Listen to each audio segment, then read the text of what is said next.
गोविन्दनाम संकीर्तनं गोविन्दा जय जानकी कान्तस्मरणं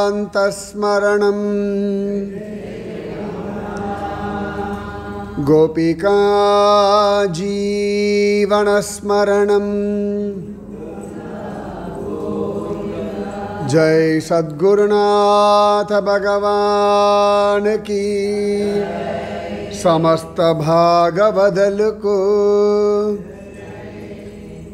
नाम संकीर्तनम यस्य सर्वपाप प्रणाशनम प्रणामो दुःखशमनः तं नमामि हरिं परम वसुदेव सुतं देवं कंसचाणूरमर्दनं देवकी परमानंदं कृष्णं वंदे जगद्गुरु कृष्णाय वासुदेवाय देवकी नंदनाय च नंदगोपकुमाराय गोविंदाय नमो नमः।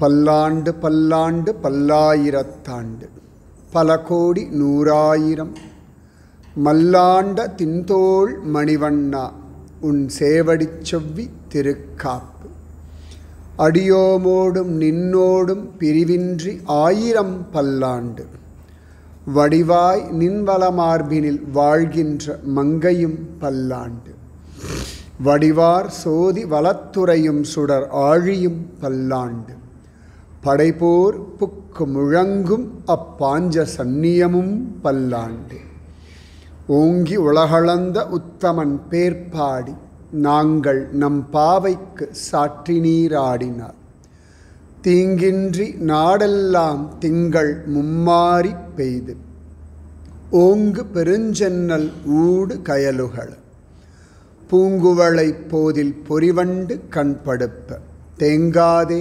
புக்கிருந்து சீர்த்த முளைப்பற்றி வாங்க குடம் நிறைக்கும் வள்ளல் பெரும் பசுக்கள் நீங்காத செல்வம் நிறைந்தேலோர் எம்பாவார். எல்லாருக்கும் விஸ்வாவசு வருஷப்பிறப்பு வாழ்த்துக்கள் ஆசீர்வாதங்கள். ஒரு 15 நிமிஷம் காலதாமதமாகிடுத்து, க்ஷமிக்கணும். ஆனால் அது வளமாக தான் வந்து உக்காந்துருக்கேன். அது இந்த பாண்டிச்சேரி டெரிட்டரிக்குள்ளே வந்தவுடனே சிங்கிரிகுடி நரசிம்மர் என்னை பார்க்காம நீ போயிடுவியா அப்படின்னு ஒரு கர்ஜனை. இல்லைப்பா லேட்டானாலும் பரவாயில்ல, நான் சாரி சொல்லிக்கிறேன், உன்னை பார்த்துட்டு போயிடுறேன். ஏன்னா 4:10 நான் வந்தாச்சு சிங்கிரிகுடி கோவில் வாசலில். 4:10 நான் வந்தாச்சு. நேரம் வந்தால் 4 மணிக்கே இங்கே வந்திருக்க வேண்டியது. 4:10 சிங்கிரிகிடி கோவில் வாசல்.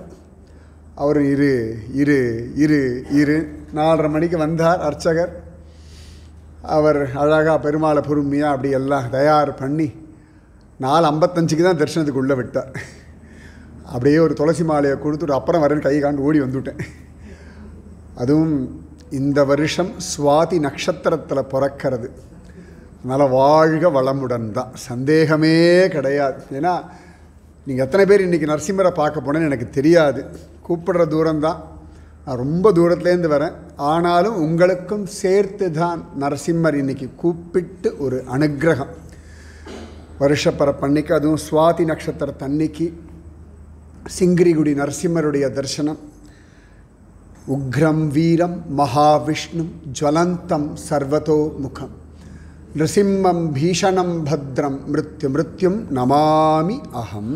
நமஸ்காரம் பண்ணுறேன்னு சொல்லுவோம்.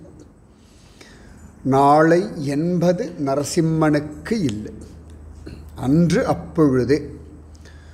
பகவத் அவதாரங்களில் ஒவ்வொரு அவதாரத்திற்கும் ஒரு ஏற்றம் உண்டு. நரசிம்ம அவதாரம் என்னடான்னா அப்போ தான் வந்தார், பிரதோஷ வேளையில் வந்தார், கடகடன்னு இரண்யகசிபுவோட விளையாடினார், மடியில் போட்டுண்டார், வதம் பண்ணார், பிரகலாதன் தலையில் கை வச்சார், ஆசீர்வாதம் பண்ணார். டக் டக் டக் டக். ராமவதாரம் கிருஷ்ணவதாரம்லாம் கொஞ்சம் காலம் எடுத்துன்றாளாம் அசுராளை வதம் பண்ணுறதுக்கு. அவள் அவதாரம் பண்ணிட்டா, ஆனாலும் அசுரவதத்துக்கு கொஞ்சம் நேரம் பிடிச்சதா. நரசிம்மர் இப்போ வந்தார், அன்றைக்கி சாயங்காலமே முடிச்சுட்டார். இன்று போய் நாளை வானலாம் ராமனோட. நரசிம்மர்லாம் இப்போ வந்தாச்சு, வேலையை முடிச்சுட்டு அடுத்த வேலையை பார்க்கலாம், அவ்வளோதான். வந்த காரியத்தை முடிக்கணும் அப்படின்னா நரசிம்மர். அப்படி ஒரு சுவாதி நட்சத்திரத்தில் நமக்கு ஒரு பாக்கியம். ஏன்னா நீங்களாம் அந்த நரசிம்மருடைய கண்வட்டத்துக்குள்ளே தான் இருக்கு, அந்த டெரிட்டரிக்குள்ளே தான் இருக்கு. அதுவும் புது வருஷத்துக்கு நிஜமாக இந்த வர வழி பார்த்தேன். இது ரிட்டையர்மெண்ட் கம்யூனிட்டி மாதிரியே இல்லையா, நன்னா இருக்கே அப்படின்னு தான் நான் பார்த்துட்டு வந்தேன். நிஜமாகவே ஒரு பக்கம் ஏரி, ஒரு பக்கம் எனக்கு பாரதியார் தான் ஞாபகம் வந்தார். அப்படியே ஜம்முன்னு ஃபஸ்ட் கிளாஸாக காணி நிலம் வேண்டும் பராசக்தி, காணி நிலம் வேண்டும்ன்ற மாதிரி சரியான ஒரு இடத்துல தான், காணி நிலத்தில் தான் ஜம்முன்னு இயற்கை சூழலில் பகவான் எங்கிருந்தோலாம் கொண்டு வந்து உங்களை இங்கே சேர்த்து விட்டுருக்கான். அப்படின்னா வாழ்க்கையில் பகவானுடைய பிளான் எல்லாமே ரொம்ப அழகாக ரொம்ப ஜோராக போயின்ட்டுருக்கு. இன்னி வரைக்கும், இந்த நிமிஷம் வரைக்கும் நம்ம வாழ்க்கையில் நாம் நினச்சிட்டு இருக்கோம் பல விஷயங்கள் நம்முடைய பிளானிங்னு. அந்த பிளானிங் பண்ண வைக்கிற பிளானும் சுவாமியோடது தான். உள்ளுக்குள்ளிருந்து உள்ளுவார் உள்ளிட்டெல்லாம் உடன் இருந்து அரிதி என்று, அப்படிதான் தொண்டரடி பெரியாழ்வார் சொல்றார். உள்ளுக்குள்ளே இருந்து அழகாக அந்தர்யாமியாக இருந்து சுவாமி வழிகாற்றார். இந்த வாழ்க்கை ரொம்ப அழகான ஒரு வாழ்க்கை. We are blessed enough. நிஜமாவே ரொம்ப நிம்மதியான வளமான ஒரு வாழ்க்கை. அதனால் வாழ்க வளமுடன் அப்படின்னு சொல்கிறோம்னா, பேசுகிற வார்த்தைகள் எப்பொழுதுமே 100க்கு 150% பாசிட்டிவாக மட்டும்தான் பேசணும். பிரகலாதன் மாதிரி நீங்கள் பாகவதம், நிருசிம்ம புராணம், விஷ்ணு புராணம் எங்கே வேணால் எடுத்து பாருங்கோ, பிரகலாதன் வாயிலிருந்து ஒரு நாள் கூட அந்த பயலுக்கு என்னடா வாழ்க்கை இதுன்னு அவன் சலிச்சுன்றது கிடையாது. என்ன இந்த நாள் எப்படி போக போகிறதோன்னு பயந்தது கிடையாது. என்ன இது, நான் என்னத்தை பண்ண போகிறேன் இந்த வாழ்க்கையில், ஒன்றும் புரியலேன்னு நொந்து போனதே கிடையாது. இத்தனைக்கும் பிரகலாதன் மாதிரி கஷ்டம் நம்ம யாருக்கும் இன்னி வரைக்கும் வந்ததே கிடையாது. இந்த நித்திய கண்டம் பூர்ண ஆயுசுன்னு ஒரு வாக்கியம் சொல்லுவோம். ரெண்டு பேருக்கு தான் பொருந்தும். ஒன்று பிரகலாதன், இன்னொன்று யாரு? கண்ணன். கண்ணன் தான் நித்திய கண்டம் பூர்ண ஆயுஷ்ன்றது பிரகலாதனுக்கு அப்புறம் பகவான் கிருஷ்ணனுக்குத்தான். ஏன்னா பிறந்ததிலிருந்தே ஒருத்தி மகனாய் பிறந்து ஓரிரவில் ஒருத்தி மகனாய் ஒளித்து வளரேன்னு அங்கே ஓட ஆரம்பித்தவன் கிளம்பும் பொழுது கூட யாருக்கும் தெரியாமல் ஓடி போய் தான். மோஸ்ட் காம்ப்ளிகேட்டட் லைஃப் யாருன்னா கிருஷ்ணனோடது. ஆனால் நம்ம எல்லோரும் ராமன் தான் கஷ்டப்படான்னு பேசிகிட்டு இருக்கோம். கிருஷ்ணன் பிரசன்ன வதனமாக ஃபேஸ் பண்ணிட்டு போயிட்டான். சிம்பிள், இவ்வளோதான். புலம்பாதே வாழ்ந்துடு வாழ்ந்து காட்டு, இவ்வளோதான் கிருஷ்ணனுடைய லைஃப். எடுத்துட்டோம்னா எதுக்கு புலம்பணும்? எப்படியும் லைஃப்பை ஹேண்டில் பண்ணணும். Just handle it. நம்ம தான் ஹேண்டில் பண்ண போகிறோம், வேறு யாரும் ஹேண்டில் பண்ண போகிறது கிடையாது. காத்தால் எழுந்துக்கிறதும் நாம் தான் எழுந்துக்கணும், பல் தேய்க்கிறதும் நாம் தான் தேய்க்கணும், பசிச்சா நாம் தான் சாப்பிட்ணும், உடம்பை நாம் தான் குளிப்பாட்டிக்கணும். அதனால தான் இண்டிபெண்ட்டாக இருக்கும். நன்னா ஞாபகம் வச்சுக்கோங்க. இதை விட வளமான வாழ்க்கை வேறு என்ன வேணும்? நம்ம உடம்பை நாம் குளிப்பாட்டிண்டு, நம்ம மலமூத்திரத்தை நாம் சுத்தம் பண்ணிண்டு, நம்ம ட்ரெஸ்ஸை நாம் போட்டுண்டு, நம்ம சாப்பாடை நாம் சாப்பிட்டுட்டு, நம்ம கையை நாம் அலம்பிண்டு, அது சரி நான் படுத்துக்கிறேன் குட் நைட் சொல்லி நம்ம படுக்கையில் நாம் போய் படுக்கிற சுகம் இருக்க, இதுவே வளமான வாழ்க்கை தான். ஏன்னா ஆரோக்கியமாக இருந்தால் தான் கோச்சிக்கிறதுக்கு ரைட்ஸ் உண்டு. இல்லாட்டி கோச்சிக்க கூட முடியாது. எனக்கு ஒன்று வேண்டாம், போ நான் பார்த்துக்கிறேன் எப்போ சொல்ல முடியும்? ஆரோக்கியமாக இருந்தால் ஒழிய அந்த வார்த்தை வர. அப்போ இந்த வாழ்க்கையே பகவான் நம்மளை இண்டிபெண்ட்டாகத்தான் சிருஷ்டிச்சிருக்கான். பிறந்த உடனே முதல்ல தொப்புள் கொடியை தான் கட் பண்ணுறோம். இனி உனக்கு இந்த அப்படி பைபாஸ் அப்படி வராது சாப்பாடு, நீயா அழணும், நீயா கேட்கணும், நீயா சாப்பிடணும், நீயா ஜீரணம் பண்ணணும். அது வரைக்கும் கேள்வியே கிடையாது. அது பாட்டுக்கு உள்ளுக்குள்ளே வந்துட்டே இருக்கும். அப்போ டேஸ்ட்டும் தெரியாது வச்சுக்கோங்க. அதுக்கப்புறமா தான் டேஸ்ட்டு தெரிய ஆரம்பிக்கிறது. அப்போ பகவான் உன்னால் இந்த உலகத்தில் வாழ முடியும், ஜெயிக்க முடியும், நிற்க முடியும், வாழ்ந்து காட்ட முடியும்னு பகவானுக்கு நம்ம மேலே 100% கான்ஃபிடென்ஸ் இருக்குது. நமக்கு நம்ம மேலே இருக்கோ இல்லையோ, மற்றவர்களுக்கு நம்ம மேலே இருக்கோ இல்லையோ, சுவாமிக்கு இந்த நிமிஷம் வரைக்கும் 100% ஃபெய்த் நம்ம மேலே கேரண்டியாக உண்டு. இன்னி வரைக்கும் சுவாமிக்கு நம்ம மேலே இருக்க ஃபெய்த்து குறைஞ்சதே கிடையாது. நமக்கு கூட இப்படி இசிஜி மாதிரி ஏறி இறங்கின்னு இருக்கும். ஒரு சமயத்து பீக்கில் போகும். இந்த ராத்திரி படுத்துக்கும் நல்ல பீக்கில் இருக்கும் ஃபெய்த் எல்லாம். இந்த காத்தால் எதுவும் சர்றன்னு இப்படி இருக்கும். எப்போ ராத்திரியில் பாருங்கள், ராத்திரி தூக்கம்லாம் வரலன்னா அந்த ஃபெய்த் அப்படி கூடிகிட்டே போகும். காத்தால் பார்த்தா புஷ்ஷுன்னு போகும். ஆனால் இன்னி வரைக்கும் சுவாமி 100% ஃபெய்த் நம்ம மேலே வச்சுருக்கார். 100%. அதில் ஒரு நாள் கூட குறையவே கிடையாது. அவனுக்கு அவ்வளவு நம்பிக்கை நம்ம மேலே. அதனால தான் நம்மளை நம்பி இந்த உடம்பை ஒப்படைச்சிருக்கான். நம்மளை நம்பி நமக்கு நிறைய பொறுப்புகள் கொடுத்துருக்கான். நம்மளை நம்பி நாம் வளர்ப்பதற்கான குழந்தைகளோ பேரன் பேத்தி ஏதோ ஒன்று எல்லாமே என்ன. நீங்கள் ரிட்டையர்மெண்ட் கம்யூனிட்டி வந்தாலும் இது இங்கேயும் ஒரு பொறுப்புகள் இருக்கத்தானே செய்யறது. ஸோ கடைசி மூச்சு இருக்கிற வரைக்கும் பொறுப்புகள் வச்சுருக்கான் சுவாமி. அப்படின்னாலே நம்ம மேலே நம்பிக்கை இருக்கிறதுனால, மரியாதை இருக்கிறதுனால, அன்பும் அக்கறையும் இருக்கிறதுனால மட்டும்தான். அதனால் அந்த கான்ஃபிடென்ஸ் லெவல் குறையவே வேண்டாம். எப்பொழுதுமே பிரகல்லாதன் மாதிரி பேட்ரி ஃபுல் சார்ஜ்லேயே இருக்கட்டும். இந்த மொபைல் மாதிரி இப்படி கீழே இறங்க வேண்டாம். 30% ஆச்சு, 40% ஆச்சு, சார்ஜ் பண்ணணும் வேண்டவே வேண்டாம். ஒவ்வொரு நாள் தூங்கி எழுந்துக்கிறதே சார்ஜிங் தான். அதனால் பகவான் ஒவ்வொரு நாளும் தூங்க வச்சு நம்முடைய மனசெல்லாம் லேசாக்கி எண்ணங்களெல்லாம் ஃபில்டர் பண்ணி இவளெல்லாம் யோசிக்கிறதுக்கு ஒன்றும் கிடையாதுன்னு ட்ரெயின் பண்ணி திரும்பி ஃப்ரெஷ்ஷாக புதுசாக கொடுக்குறோம். அதனால தான் நம்ம எவ்வளவு பண்டிகைகள் கொண்டாடுறோம். புது வருஷ பிறப்பு எல்லாம் எதுக்குன்னா ஸ்டார்ட் ஃப்ரம் த ஸ்க்ராட்ச். லைஃபே அப்படி தான். சனாதன தர்மம் முழுக்க முழுக்க பார்த்தேன்னா பவுன்ஸ் பேக். சரி திரும்பி ஆரம்பிப்போம், அவ்வளோதான். விஸ்வாமித்திரர் எடுத்துக்கோங்க. அந்த மாதிரி யாருக்குமே ஃபெயிலியர்ஸ் கிடையாது. அந்த மாதிரி பவுன்ஸ் பேக் பண்ணவாலும் கிடையாது. ராஜா அவ்வளவே விட்டார், ராஜரிஷி ஆகிறார், அவ்வளோ முயற்சி பண்ணுறார், திரும்ப திரும்ப விழறார், திரும்ப திரும்ப மேலே வரார், திரும்ப திரும்ப அவ்வளோ முயற்சி பண்ணதில் பிரம்மரிஷி ஆயிடுறார். இவர் கூப்பிட்டார்னு ராமன் அவரோட கிளம்பி வந்துட்டான். அத்தனை எஃபர்ட்ஸ் போடுறார் இல்லையா. அப்போ இந்த வாழ்க்கை வளமான ஒரு வாழ்க்கை. பறவைகள், பட்சிகள் எல்லாமே, மிருகங்கள், பூச்சிகள், இலைகள், செடிகள், கொடிகள், மரங்கள் நடப்பன, ஊர்வன, பரப்பன எல்லாத்துலேயும் பாருங்க அழகான ஒரு உயிர்ப்பு இருந்துகிட்டே இருக்கு. நம்ம மனசில் இருக்கக்கூடிய அந்த எண்ணங்கள் இருக்கு இல்லையா, இந்த எண்ணங்கள் தான் நம்மளை அப்படி கொஞ்சம் டவுன் பண்ணுறதை ஒழிய வாழ்க்கை ரொம்ப சிம்பிளாக இருக்குது. நிஜமாகவே ரொம்ப சிம்பிளாக இருக்குது. வாழ்க்கையில் காம்ப்ளிகேட்டடாக ஒன்றுமே கிடையாது. நம்ம மனசில் நினைக்கிறது தான் ரொம்ப பெருசாக இருக்குது. இப்படி ஆகிடுமோ, அப்படி நடந்துருமோ, இப்படி நடந்திருக்க வேண்டாமோ, அப்படி நடக்காமல் இருந்திருந்தா நீங்கள் யோசிச்சுட்டே இருக்க. 50,000 கோடி வருஷம் யோசித்தாலும் இதுக்கு முடிவே கிடையாது, முடிவே கிடையாது. ஆனால் ஒன்று கன்ஃபார்ம்டு, நிறைய விஷயங்கள் நம்ம யோசித்தோம். ஆனால் அதை விட இன்றைக்கி நன்றாகத்தான் சுவாமி வச்சுருக்கார், சந்தேகமே கிடையாது. நாம் எவ்வளவோ விஷயங்கள் எத்தனையோ விதமாக அசை போட்டிருப்போம், எவ்வளவோ பயந்துருப்போம், எவ்வளவோ யோசிச்சிருப்போம். ஆனால் இன்னைக்கு நன்னா இருக்கோம் அப்படின்னா சுவாமி அழகாக லைஃப் எடுத்துகிட்டு போயின்ட்டுருக்கார். நன்னா இருக்கிறதுனால தானே புது வருஷத்தை அவ்வளோ அழகாக ஆனந்தமாக ஒரு சத் விஷயத்தோடு நம்ம ஆரம்பிக்கிறோம். அப்படின்னா இதை விட வேறு என்ன ப்ரூஃப் வேணும் நமக்கு? பகவானுடைய கிருபை நம்ம மேலே எப்பொழுதும் வர்ஷிச்சுட்டே இருக்குது.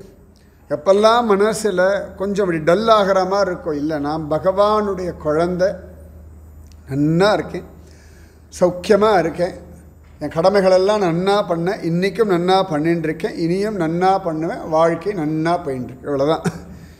இதுக்கு மேலே வேறு யோசிக்க வேண்டிய அவசியம் இல்லை.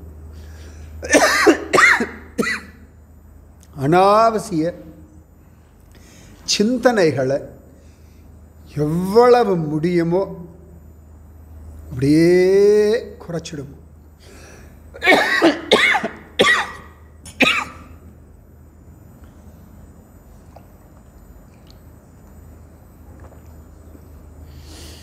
நம்முடைய தேவையில்லாத சிந்தனைகள் குறைய குறைய குறைய நமக்கான விஷயங்கள் தானாக நடக்கும். நீங்கள் உபன்யாசத்துக்கு கூப்பிட்டா நானும் வரேன்னு சொல்லிட்டேன். சிஷ்யனோட கார் இருந்தது, நான் பாட்டுக்கு வந்துவிட்டேன். என்கிட்ட காரெல்லாம் கிடையாது, ஜம்முன்னு வந்துவிட்டேன். இங்கே இருமல், நான் யார்ட்டையும் தண்ணி கூட கேட்கல. ஆனால் எனக்காக முன்னாடியே தண்ணி இங்கே காத்துட்டு இருந்ததா இல்லையா? நான் யார்கிட்டயா சொன்னேன், எனக்கு தண்ணிலாம் எடுத்து வச்சுருங்கோ. ஒன்றுமே இல்லையே. நான் வரத்துக்கு முன்னாடி இங்கே டேபிள் இருக்குது, சேர் இருக்குது, ஏசி போட்டிருக்கு. நான் தான் லேட்டாக வந்தேனே ஒழிய மற்ற எல்லாம் ரெடியாக தானே இருந்தது. இப்போ தான் ஃபஸ்ட் டைமே நான் அந்த பக்கம் வரேன். ஆனால் சுவாமி நான் இன்றைக்கி இங்கே வர்றதுக்கு ஆண்டவே வேறு எங்களை 1 மணிக்கே கிளப்பி 4:15 சிங்கிரிகுடியில் நிற்க வச்சு நரசிம்மர் ½ அன் ஹவர் பிடிச்சி, நரசிம்மா கொஞ்சம் விட்டுறாப்பா, வேகமாக போகணும், உன் வேகத்துக்கு எங்களால் போக முடியாதுன்னெலாம் கெஞ்சி அப்புறம் ஒரு தரிசனத்தை கொடுத்துட்டு பாதியில் கிளம்பலாமா வேண்டாமா. ஆனால் இவ்வளவும் தயார் பண்ணி இங்கே கொண்டு நீங்கள் உட்கார வச்சு விட்டார் அப்படின்னா, ஸோ சுவாமியோட பிளான் ரொம்ப அழகாக சிம்பிளாக ஸ்ட்ரெயிட் ஃபார்வேர்டான பிளான். சுவாமியோட ஸ்ட்ரெயிட் ஃபார்வேர்ட் பிளான். அது வந்து காம்ப்ளிகேட்டடாக எதுவுமே, ரொம்ப ஸ்ட்ரெயிட் ஃபார்வர்ட், NH மாதிரி ரொம்ப அழகான பிளான். அந்த வாழ்க்கையில் என் சுவாமி எனக்கு நல்லது பண்ணுறார் அப்படின்ற அந்த ஒரு சிறு நம்பிக்கை, பிரகல்லாதன் போல அவன் பாட்டுக்கு இருக்கான். ஆனால் அவனுக்கு கர்ப்பத்திலேயே உபதேசம் ஆயிடுது. பிரகல்லாதனுக்கு உபதேசம். பிரகல்லாதனோட அம்மா பேர் தெரியுமா? கயாது. பிரகல்லாதனுடைய அம்மா பேர் கயாதுன்னு பேர். பிரகல்லாதனுடைய அம்மா கர்ப்பத்தில் பிரகல்லாதன் இருக்கும் பொழுது இந்திரன் வந்து அவளை இழுத்துண்டு போகிறான் தரதரான்னு. ஏன்னா இரண்யகசிபு தபஸ் பண்ண போயிருக்கான். அப்போ இழுத்துண்டு போகிறான். அப்போ நாரதர் வந்துவிட்டார். அப்பா அவள் கர்ப்பவதி, எதுக்குடா அப்படி இழுத்துண்டு போகிறாய்? இல்லை அவள் கர்ப்பத்தில் இருக்கிற குழந்தை மகா துஷ்டனாக இருப்பான். ஏன்னா இரண்யகசிபுனுடைய பிள்ளை. அதனால் அவனை மட்டும் நான் அபாஷன் பண்ணிவிட்டு அனுப்பிச்சுடுறேன் அப்படின்றான். இப்போ நாரதர் சொல்கிற, இல்லைடா அவன் பரம பாகவதோத்தமன்னு சொல்லிட்டான். அதாவது இவன் இழுக்கிறான்றதுக்குள்ளேயே அங்கேருந்து ஒரு நாரதரை சுவாமி அனுப்பி நிறுத்தி, அவன் பாகவதோத்தமன்டா, அவனால் ஒரு கஷ்டம் இல்லைன்னு வாக்கு கொடுத்துட்டான். இன்னும் பிறக்கவே இல்லை குழந்தை, கர்ப்பத்தில் தான் இருக்குது. அதனால் கர்ப்பஸ்ரீமான்னு பேர் பிரகல்லாதனுக்கு. நம்மெல்லாம் சொல்லுவோம், குழந்தைகள்லாம் தூங்கும் பொழுது அப்படி சிரிக்கும். இன்னி வரைக்கும் எல்லாரும் சொல்லுவோம், சுவாமி தாமரைப்பூ காட்டுறார். நிஜமாகவே அந்த சிரிப்பு அதுக்கப்புறம் பெரியவா யார்ட்டையும் வரவே கிடையாது. ஏன்னா ஹிருதயத்தில் வேறு சிந்தனையே கிடையாது, எந்த கவலையுமே கிடையாது. நிஜமாகவே இந்த சரணாகதின்றதை ரொம்ப பர்ஃபெக்டாக பண்ணுறது யாருன்னா குழந்தைகள் மட்டும்தான். நம்ம சரணாகதியை குழந்தைகளுக்கு டீச் பண்ணவே வேண்டாம். அவளை பார்த்து கற்றுண்டா போதும். அது பாருங்களேன், அதுக்கு அப்பா மடியிலையோ அம்மா மடியிலையோ உட்காரணும். இல்லாட்டி அவள் நின்றுட்டுருக்கா, தன்னை தூக்கிக்கணும்னா அதுக்கு பேச்சே வராது. ஆனால் தாத்தா கிட்டேயோ பாட்டிக்கிட்டேயோ அம்மா கிட்டேயோ அப்பா கிட்டே போய் 2 கையை தூக்கி நிற்கும். ஹேண்ட்ஸ்அப், சரண்டர் ஆகிட்டேன், எனக்கு ஓ மேலே ஏறி உக்காரணும், நீ என்ன தூக்கிக்கோ, எனக்கு ஏறி உக்காந்துக்கணும், என்னால் உன் மடியில் ஏற முடியாது, இருகையும் விட்டேனோ திரௌபதியை போலேன்ற மாதிரி 2 கையும் விட்டுவிட்டா குழந்தை அச்சோடி கையை தூக்கின்னு இருக்கேன்னு தூக்கின்றோம். நமக்கு உடம்பே முடியலை, இடுப்பு வலிக்கிறது, முட்டி வலிக்கிறது, அவ்வளோ சொல்லுவா பாட்டிகள். பேரன் பேத்தியை தூக்கும்போது அப்போ எங்கே போச்சுன்னு பார்த்தா தெரியாது, பொய்யான்னு தோணி போயிடும், ஜம்முன்னு உட்காந்துட்டுருவா. ஏன்னு கேட்டால் அந்த குழந்தைகளுடைய அன்பு இருக்கு பாருங்கள், அன்கண்டிஷனல் ஃபெய்த். இவ்வளோதான் வாழ்க்கை வளமாக இருக்கிறது. என்னடா வேணும்னா அன்கண்டிஷனல் ஃபெய்த், அவ்வளோதான். என் சுவாமி இருக்கார், ஓட வச்சுட்டுருக்கார், வேலை பண்ண வச்சுட்டுருக்கார், பண்ணுறேன், அவ்வளோதான். பொறுப்பெல்லாம் அவரோடது. கர்மா பண்ணுறது தான் என் வேலை, பொறுப்புகளெல்லாம் அவரோடது. கர்மன் ஏவ அதிகாரஸ்தே மா பலேஷு கதாச்சன். பகவான் சொல்கிறான், கடமை செய், பலனை எதிர்பார்க்காதேன்னு சொல்லலை, பலன் நான் பார்த்துக்கிறேன். உன்னுடைய சின்சியாரிட்டி, உன்னுடைய எஃபர்ட்ஸு, அது உன்னுடைய பிளான்ஸு, இதுக்கு நான் கூட இருந்து சாட்சி. உன்னுக்கான அந்த ரிசல்ட்டுக்கு நான் ஜவாப்தாரி, ஜம்முன்னு கூட நிற்கிறேன். அப்போ அந்த பிரகல்லாதனுக்கு கர்ப்பத்திலேயே நாரதர் சொல்லிட்டார், இவன் பெரியவன், பரம பாகவதோத்தமன். உடனே இந்திரன் விட்டுவிட்டு போயிட்டான். நாரதர் அந்த கயாது அழைச்சிண்டு கோவர்தனகிரி பரிக்கிரமா மார்க்கத்தில் நாரத குண்டம்னு ஒன்று இருக்குது, இன்றைக்கும் இருக்குது.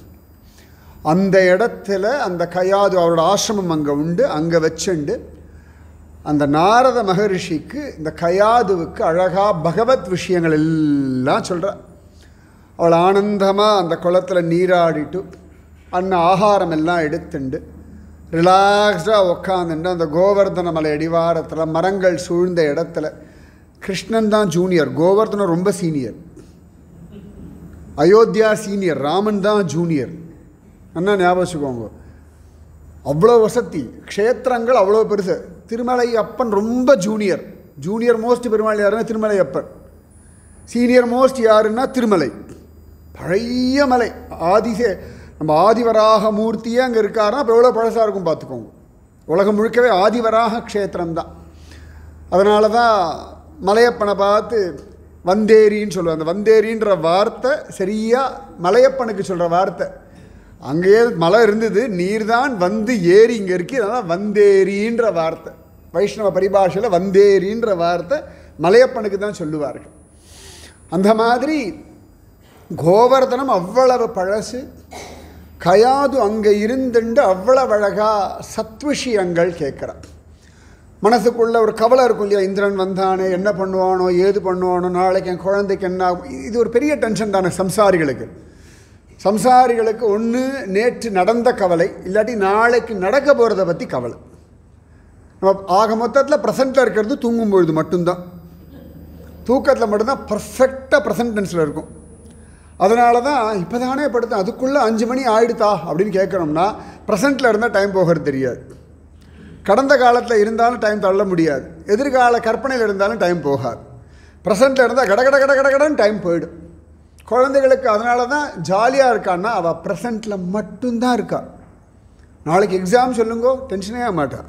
இப்போ நான் விளையாடுறேன், இது என்ன இருக்குது, ஐம் ஹாப்பி வித் திஸ். இன்றைக்கி இப்போ விளையாடுறேன் நல்லா இருக்குது, இப்போ பாட்டு பாடுறேன் நல்லா இருக்குது, இப்போ சௌக்கியமாக இருக்குது. அண்ணன் நீ பொழுது வாழ்ந்துருவாவா. நீங்கள் வேணால் சொல்லுங்கள் கத்திரி வெயில், அது பாட்டுக்கு இருக்கட்டும், அவர் பாட்டுக்கு அடிக்கட்டும், நான் பாட்டு விளையாடுறோம். நம்மளும் அப்படி விளையாடினவா தான். நமக்கு வேணால் இன்றைக்கி வேணால் அவள் கத்திரி வெயில் எத்தனை டிகிரி எத்தனை ஃபாரன்ஹீட்னு இன்றைக்கி பார்க்குறோம். நம்ம சின்ன வயசில் எத்தனை பேர் பார்த்துருப்போம். நம்ம தாத்தா பாட்டி கதறாத கதறலாம், அப்பா அம்மா கதறாத கதறலாம், இப்போ அவள் கதறலாம், நம்ம கதறின்னு இருக்கோம், அவ்வளோதானே ஒழிய. ஆனாலும் அந்த ப்ரெசண்ட்டில் இருக்கிற சந்தோஷம் வேறு. பக்தி எதுக்குன்னா பீயிங் இன் த ப்ரெசண்ட். எவ்வளவுக்கு எவ்வளவு நீங்கள் நிகழ்காலத்தில் இருக்கீங்களோ அவ்வளவுக்கு அவ்வளவு மனசு ஆனந்தமாக குதூகலமாக திருப்தியாக இருக்கும். இப்போ இங்கே இருக்கல, இது சத்தியம், இந்த க்ஷணம் சத்தியம், இந்த நிமிஷம் சத்தியம், இந்த நொடி பொழுது சத்தியம். இப்போ நான் கதையை ஆரம்பித்து ஒரு 20 நிமிஷம் ஆயாச்சு, அது பாஸ்ட், அவ்வளோதான். நான் கதை சொல்லிட்டு இருக்கேன் பாருங்க, இதுதான் சத்தியம். 5:40க்கு நான் ஆரம்பித்தது முடிஞ்சாச்சு, 20 நிமிஷம் கடந்தாச்சு, அவ்வளோ. அது கடந்த காலம்தான், அது இறந்த காலம் கடந்தாச்சு. இனி அந்த கடந்த காலம் நமக்கு வேண்டாம், கடந்த காலத்துக்கும் நாம் வேண்டாம். வெறும் எக்ஸ்பீரியன்ஸ் மனசில் தான் நம்ம சுமக்க முடியுமே ஒழிய திரும்பவும் டைம் மிஷின் வச்சுட்டு கடந்த காலம் இது வரைக்கும் யாருமே போனதில்லை. சங்கரரும் போனதில்லை, ராமானுஜரும் போனதில்லை, ராமனும் போனதில்லை, யாராலையும் போகவும் அவசியமும் கிடையாது. எல்லாரும் நிகழ்காலத்தில் இருக்கணும். நிகழ்காலம்தான் சுகம். பக்தி பண்ணுறது நிகழ்காலத்துக்காகத்தான். ஏன்னா நிகழ்காலத்தில் இருந்தால் தான் அந்த அக்செப்டன்ஸுன்ற ஒன்று வரும். இப்போ நீங்கள்லாம் அக்செப்ட் பண்ணுறதுனால எங்கேயோ ஊருக்கு ஒதுக்கி வரமா வந்து உட்காந்துட்டுருக்கு, எங்கேயோ நிஜமாக என்னையே கடத்தி கொண்டு வந்து வச்ச உட்கார வச்ச மாதிரி தான் இருக்குது. அக்செப்ட் பண்ணதுனால தானே இப்படி ரிட்டையர் கன்வெர்ட்டாக நிறைய பேர் 2-3 பேர்கிட்ட பேசும்போது பார்த்தா எல்லாம் சென்னையில் அங்கே இருந்தேன் இங்கே இருந்தேன்னு சொல்கிறா. ஆனால் இது எதிராக சத்தியம்னா அதெல்லாம் கடந்த காலம். இன்றைக்கி இங்கே இருக்கல் பாருங்கோ, இதுதான் சத்தியம். இந்த ஹாப்பினஸ் நீங்கள் திரும்பி கடந்த காலம் மாதிரி அந்த காலத்தை நான் சென்னையில் இருந்தேன், இப்போ அங்கே போனேன்னா அப்பா சென்னை வேண்டாம், ஏன்னா இருக்கிற எங்களுக்கு தெரியும், இருந்த உங்களை விட இப்போ இருக்கிற எங்களுக்கு நன்னா தெரியும் சென்னையை பற்றி. நீங்கள் பார்த்த சென்னையில் இன்றைக்கி இல்லவே இல்லை. நீங்கள் வாழ்ந்து நீங்கள் ரசித்து நீங்கள் அனுபவித்து வாவ் சொன்ன சென்னைக்கும் இன்றைக்கும் சம்பந்தமே இல்லை. சென்னையில் இருக்கிறவாளே வெள்ளம் எங்கேயோ ஓடலாமான்ற நிலைமையில் தான் சென்னை இருக்குது. அதனால் இந்த நிமிஷம் சத்தியம், இந்த நேரம் சத்தியம், இந்த நாள் சத்தியம், இந்த நொடி பொழுது சத்தியம். இந்த நொடியை அனுபவிச்சிடுங்க. கயாது அப்படி இருக்கா. அப்போ தான் கர்ப்பத்தில் பிரகலாதன் அவ்வளவு சத் விஷயங்களையும் கேட்குறாங்க. கர்ப்பஸ்ரீமான்னு பேர் அந்த குழந்தைக்கு. கர்ப்பத்திலிருந்தே கருவிலே திருவிழாதீர் அப்படின்னார் ஆழ்வா. பிரகலாதன்லாம் கருவிலேயே திருவை பெற்ற ஒருவனம். அவ்வளவு அழகாக பகவத் விஷயங்கள் அனுபவித்தவன். கர்ப்பத்திலேயே உபதேசம் வாங்கினுட்டான். அவன் அம்மா கூட தூங்கி போயிட்டாளாம் கதை கேட்கும் பொழுது. கர்ப்பத்தில் இருந்த பிரகலாதன் தூங்கவே இல்லையா, ஆன்னு ஊங்கொட்டின்னு இருந்தான் ஜம்முன்னு. அவ்வளவு அழகாக கேட்டுவிட்டான். குழந்தை பிறந்தாச்சு. அஹோபிலம் தானே அவனுடைய இடம். அங்கே தான் பிறந்தான், அங்கே தான் வளர்றான். ஆனால் மனசு முழுக்க அப்படியே நாரதர் சொன்ன உபதேசம் நாராயண நாமம் ஜெபிச்சுட்டே இருந்தான். மனசு இந்த பாஸ்ட்டுக்கும் ஃப்யூச்சருக்கும் ஓடுற சமயத்துலலாம் இது ப்ரெசண்டில் பிடிச்சி வைக்கிறதுக்கான ஈஸியான ஆப்ஷன் தான் பஜனை, நாமசங்கீர்த்தனம், பாராயணம், ஸ்லோகம், விரதம், கோவில் போகிறது, பகவன் நாமத்தை எழுதுறது, சத்சங்கம் கேட்குறதுலாம் எதுக்குன்னு கேட்டால் திரும்பி திரும்பி நீ ப்ரெசண்டில் கொண்டு வந்து விடுறதுக்கு தான். ப்ரெசண்டில் இருந்துட்டோம்னா கவலையே கிடையாது. நல்லா பாருங்கள், தூக்கமே இல்லைன்னா ஒன்று கடந்த காலத்தை பற்றி யோசிப்பேன், இல்லாட்டி எதிர்காலத்தை பற்றி யோசிக்க போகிறேன். நிகழ்காலத்தில் மனசை கொண்டு வந்த ஈஸியான ஆப்ஷன் என்னடான்னா நாம ஜபம், பகவத் சிந்தனை, பகவானுடைய ரூப லாவண்யத்தை தியானம் பண்ணுறதுன்னா இந்த மனசினுடைய ஸ்வபாவம் எதையான்னு நினச்சிட்டே இருக்கும். சஞ்சலம் மனஸ்வபாவம். அதனால் மனசு அலபாயது வருத்தம்லாம் படாதீங்க. நீங்கள் பர்ஃபெக்ட்லி நார்மல்னு அர்த்தம். மனசு எங்கேயாவது ஒரு விஷயம் நின்றுத்துனா தான் வருத்தப்படணும்.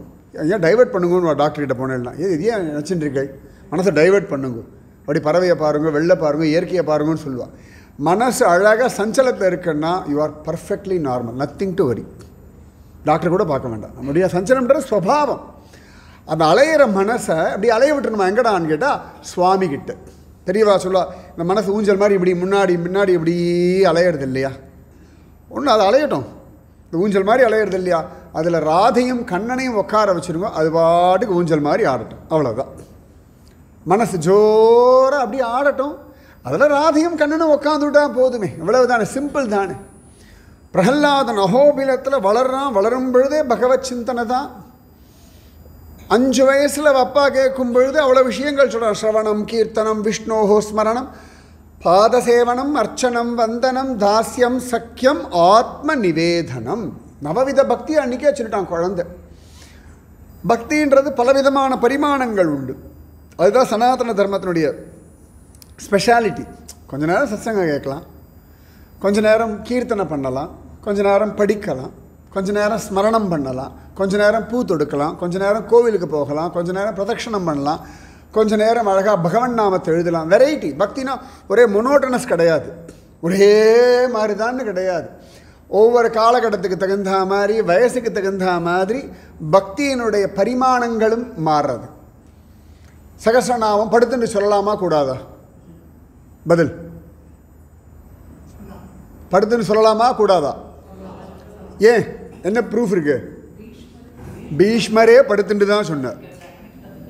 அதனால் யாராவது சொன்னார்னா போயா, சொன்ன பீஷ்மரே படுத்துட்டு தான் சொன்னார். அவர் காட்டின வழி தான் இன்னும் அவர் சொன்னதானே சகஸ்ரநாமம், நோ டவுட். ஸோ ராத்திரி தூக்கம் வரலையா, வெடிக்காமல் சீக்கிரம் எழுந்துக்கலாம், பக்கத்தில் இருக்க வாழை பார்த்து ஐயோ அவள் நன்னா தூங்குறாலும் வருத்தப்படாதீங்க. ஆஹா நான் முழிச்சு விட்டேனேன்னு சொல்லி விஸ்வம் விஷ்ணுகு வஷட்காரக பல்லு தேய்க்கலாமா கூடாதா சகஸ்ரநாமம் சொல்கிறதுக்கு? ஏன்னா பீஷ்மர் அம்பு படுக்கையில் படுத்தார், குளிக்கவே இல்லை, ட்ரெஸ்ஸு மாற்றவே இல்லை, பல்லு தேய்க்கவே இல்லை, விழுந்தவர் அப்படியே தான் கிடந்தார். பெட்டுடான ஐசியூவில் இருக்கிறவாளுக்கு என்னத்தை போய் பல்லு தேய்க்கிறது? அந்த மாதிரி தான் படுத்த படுக்கையில் தான் இருந்தார், அம்பு படுக்கையில் தான் இருந்தார், பல்லு தேய்க்கலை, குளிக்கலை, ட்ரெஸ்ஸு மாற்றலை, பக்கத்தில் யாரும் கிடையாது, ராப்பகலா ஒரு பக்கம் அவ்வளோ அழகாக மகாபாரத யுத்தம். இதுக்கு நடுவில் ஒருத்தர் ஆனந்தமாக சகஸ்ரநாமம் ஜபிச்சார். அவர் ஜபிச்சுருக்கார்னு தெரிஞ்சு அது லோகத்தில் பிரகடனப்படுத்தணும்னு தான் கண்ணன் பக்கத்தில் வந்து நின்று யுதிஷ்டிர வேற குழப்பி அவருக்கு வெட்டிய கேள்வி கேட்க வச்சு கிமேகம் தெய்வதம் லோகே கிம் வாபியேகம் பராயணம்னு கேட்க அவரை வச்சே அழகாக சகஸ்ரநாமத்தையும் பகவான் டேப் பண்ணி கொடுத்துட்டான் ஜம்முன்னு. அப்போ பக்தின்றது பலவிதமான பரிமாணங்கள். சரி, இன்றைக்கா ஒரு நாள் உடம்பு கலப்பாக இருக்கா, இன்றைக்கி பூஜை பண்ண முடியலேன்னு வருத்தப்பட வேண்டாம். மானசீகமாக நீங்கள் பாட்டுக்கு பகவானுக்கு அழகாக பூஜை பண்ணலாம். மகாத்மாக்கள் பல பேர்னா பக்தின்றது சுலபம். முகுந்தமாலால குலசேகர ஆழ்வார் சொல்கிறார், பக்தி சுலபம் தியாயஸ்வ நாராயணம். ரொம்ப அழகான வார்த்தை. பக்தி சுலபம் தியாயஸ்வ நாராயணம், சுவாமியை நினை. பகவான் கீதையில் சொல்கிறது அது அனன்யாஸ் சிந்தயந்தோ மாம் ஏ ஜனா பர்யுபாசதே தேஷாம் நித்யாபியுக்தானாம் யோகக்ஷேமம் வஹாம்யஹம். என்ன நினச்சிட்டு இருந்தால் போதும், என்னை யார் நினச்சிட்டு இருக்காளோ அவருடைய யோகத்தையும் க்ஷேமத்தையும் நான் பார்த்துக்கிறேன். It's my responsibility. You just think about me. இந்த குழந்தைகள்லாம் நாளை காத்தால் எனக்கு சீக்கிரம் விளையாட போகணும், அம்மா எழுப்பி விட்டுடு, சரிடா படுத்துக்கோடா, திருப்பி வந்து அம்மா எழுப்பி விட்டுருண்ணே, நான் தூங்கிட்டு இருப்பேன், எழுப்பி விட்டு நிம்மதியாக தூங்குடா, நான் எழுப்புறேன்டா. இந்த கேரண்டி கொடுத்தா குழந்தை நிம்மதியாக தூங்கும். அதுக்கு அலாரம் அடித்ததெல்லாம் தெரியாது. அம்மா அழிப்பினா கூட போமா தூக்கம் வருது, டேய் கிரிக்கெட் விளையாட போகணுன்னு ரைட்டுமா. அந்த குழந்தையே தன்னிலை மறந்து தூங்கினாலும் கூட பெத்த அம்மா விடாமல் அதை எழுப்பி அதனுடைய ஆசையை பூர்த்தி பண்ணுறான்னா அகிலாண்ட கோடி பிரம்மாண்ட நாயகன் சர்வலோக ரக்ஷகன் சர்வலோக சரண்யன் சாக்ஷாத் ஸ்ரீஹப்பதியான பகவான் எவ்வளவு பொறுப்பு இருக்கும்.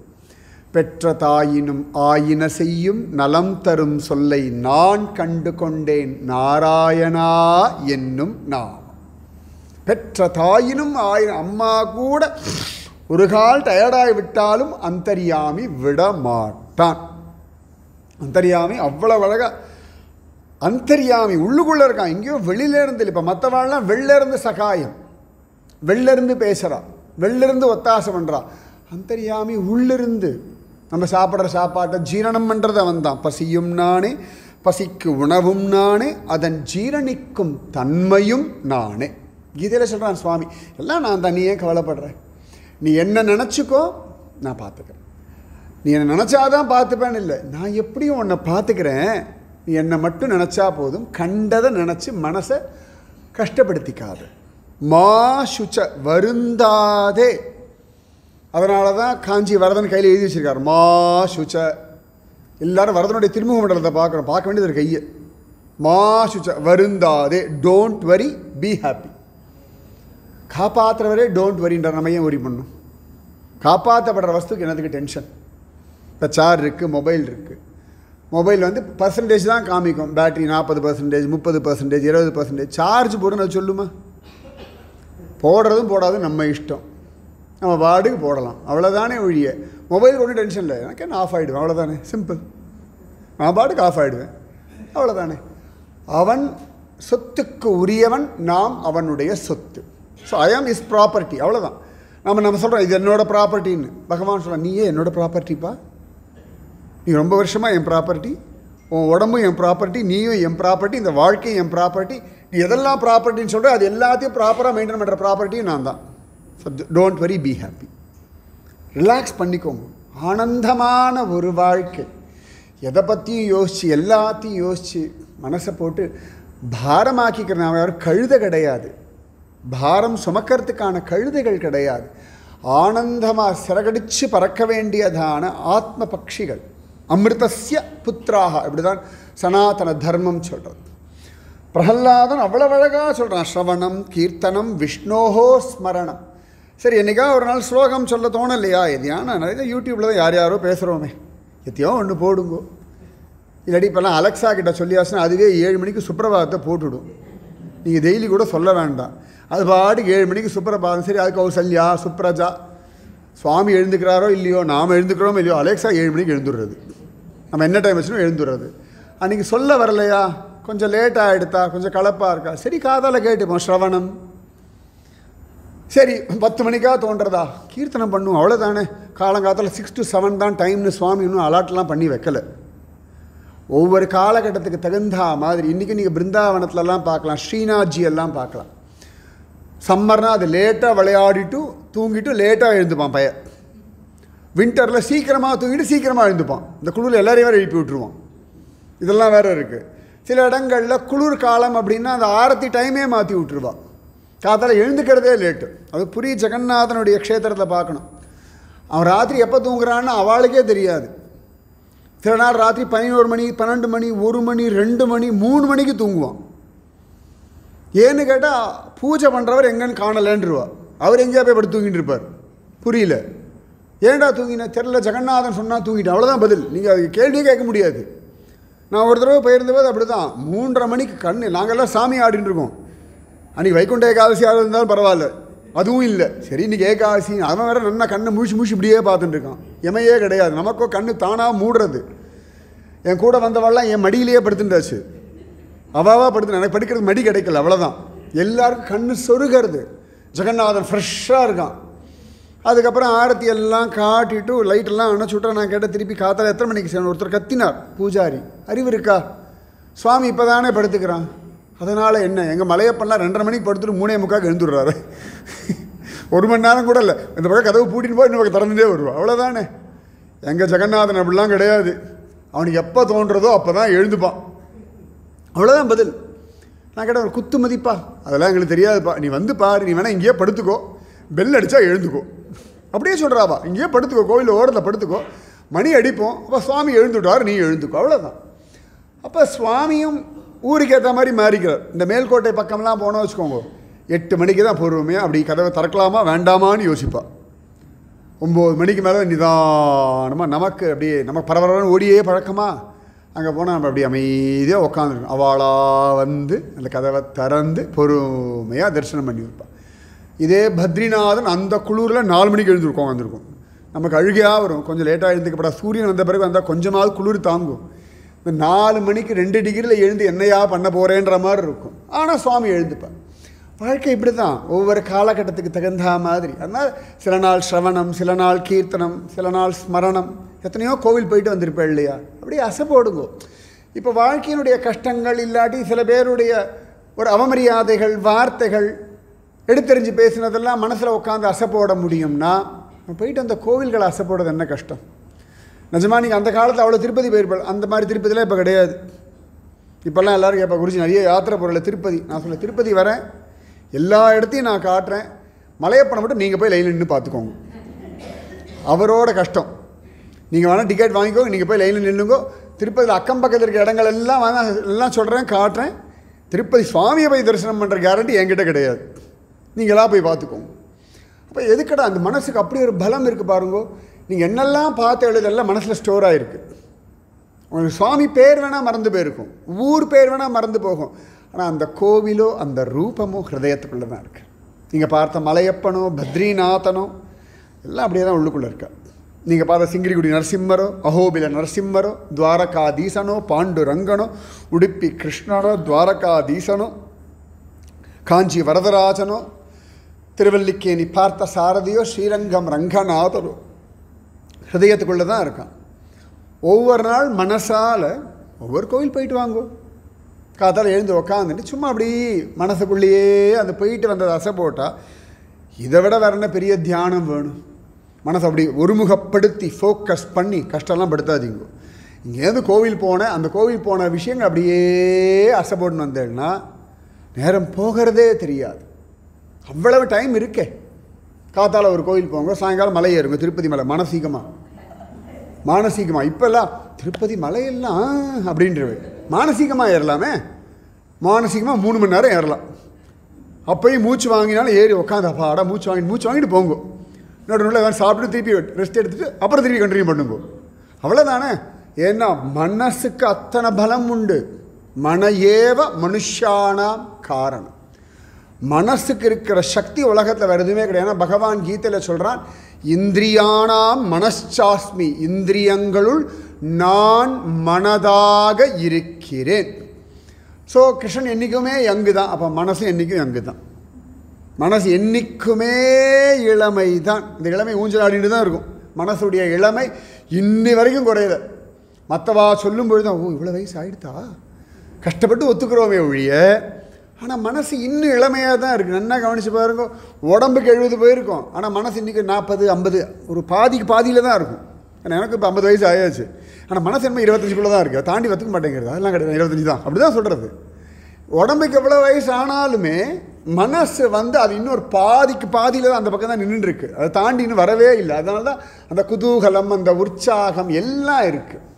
ஸோ அந்த மனசு பிரகலாதான் சொல்கிறான், ஸ்ரவணம் கீர்த்தனம் விஷ்ணோஹோ ஸ்மரணம் பாத சேவனம் அர்ச்சனம் வந்தனம் தாஸ்யம் சக்கியம் ஆத்ம நிவேதனம். அழகாக பகவானை ஸ்மரணம் பண்ணுங்கோ, கீர்த்தனம் பண்ணுங்கோ, ஸ்ரவணம் பண்ணுங்கோ, பாத சேவனம். உங்கள்கிட்ட ஏதோ மூர்த்தி இருப்பார், ஃபோட்டோ இருக்கும், சும்மா அப்படியே காலை அமுத்தி விடுங்க. பாவத்திலேயே மானசீகமாக அமுத்தி விடலாமே. ஸ்ரீரங்கநாதன் நின்று 1/2 மணி நேரம் பார்க்க விட மாட்டோம், போங்கோ அப்படின்னு விடுவா. திருப்பதி கேட்க வேண்டாம், சரகண்டி அப்படின்னு விடுவா. பன்றிபுரம் சலோ அப்படின்னு விடுவா. ஆனால் மனசுக்குள்ளே நீங்கள் 3 மணி நேரம் ஸ்ரீரங்கத்தில் மனத்தூணே பற்றி நின்றுன்னு குலசேகர ஆழ்வார் மாதிரி நின்னா யார் துரத்த முடியும்? ரங்கநாதனே கூப்பிட்டு நிற்க வச்சுடுவார். மானசீகமாக ரங்கநாதன் காலை அப்படி பிடிச்சி விடுங்கோளே. இந்த கள்ளழகர்லாம் அப்படி போயிட்டு வருவார், நல்லா வைகைக்கு போயிட்டு வருவார்.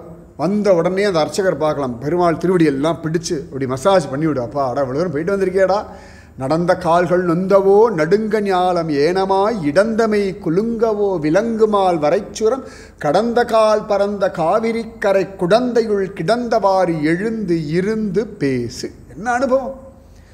திருமழிசை ஆழ்வார் கேட்குறார், திருக்குடந்தை ஆறாவமுதனை பார்த்து சாருங்க பாணியை பார்த்து இதுக்கு இப்படி படுத்துட்டு இருக்காய், ரொம்ப நடந்து காலெலாம் டயர்டாக எடுத்தா, ஒரு வேளை வராக அவதாரம் எடுத்து பூமியெல்லாம் எடுத்து அதனாலேயா அந்த டயர்டா, நரசிம்ம அவதாரம் எடுத்து அந்த கலப்பா, கடந்த கால் பரந்த காவிரி கரை குடந்தையுள் காலெல்லாம் அபாடான் இப்படி கடத்திண்டு இப்படி படுத்துட்டு இருக்கியடா, என்ன காரணம்?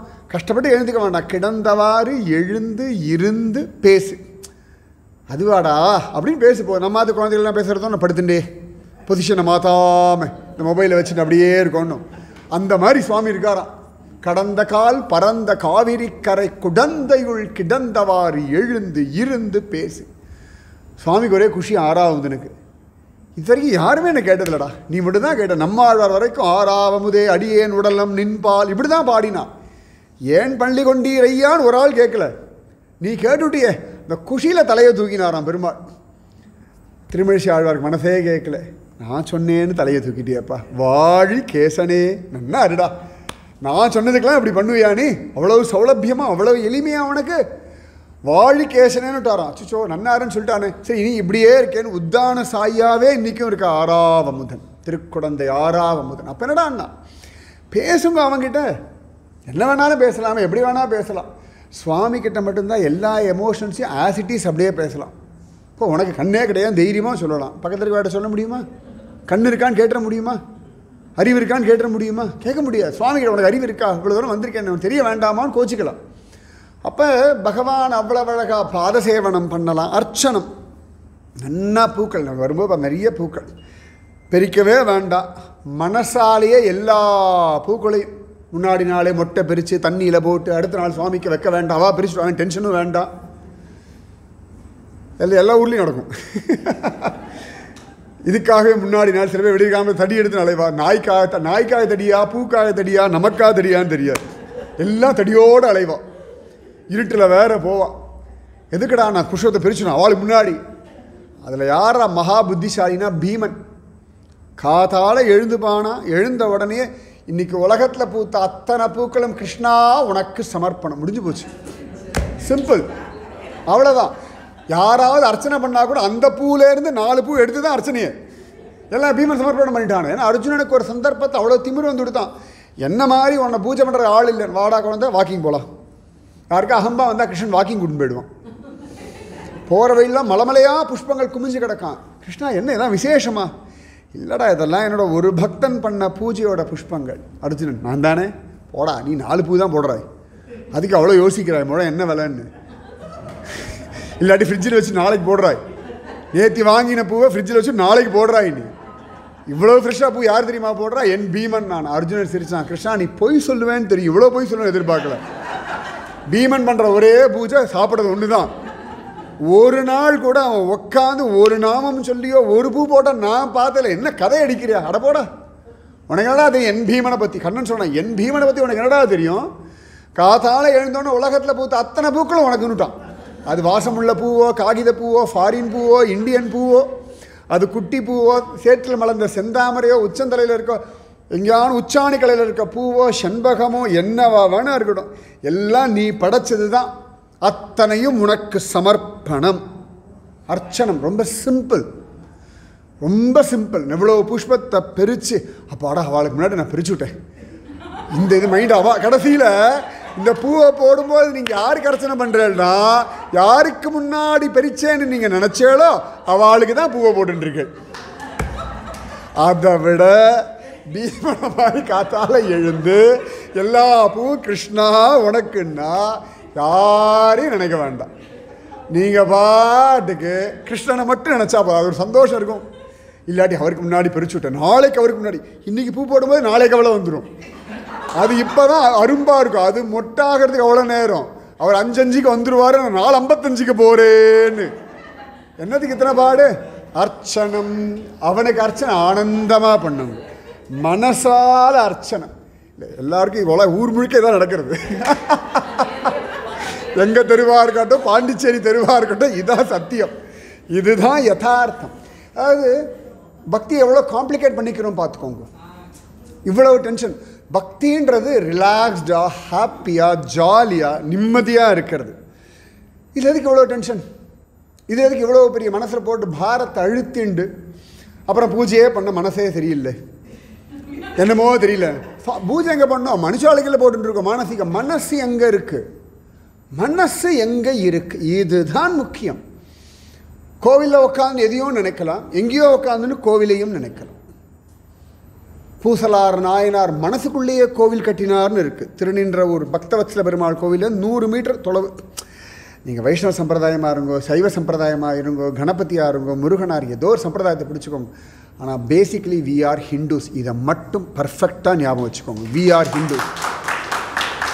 நம்ம சனாதனி தான்.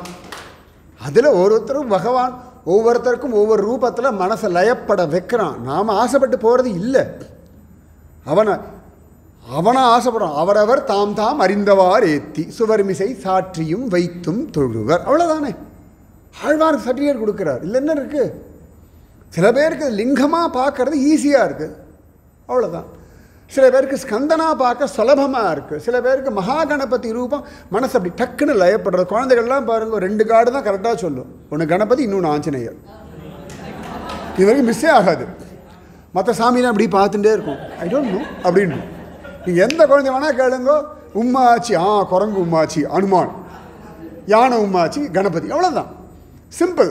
இன்னி வரைக்கும் குழந்தைக்கு அதுக்கு மேலே நீங்கள் வேறு யாரை கொண்டு திணிக்க முடியுமா பாருங்கோ? கொஞ்சம் கன்ஃபியூஸ் ஆகிடும். இந்த 2 கார்டு மட்டும் அவங்களுக்கு, குழந்தை பாஷை சொல்கிறாங்க, இந்த 2 கார்டு மட்டும் குழப்பமே கிடையாது அவளுக்கு. சிம்பிள்.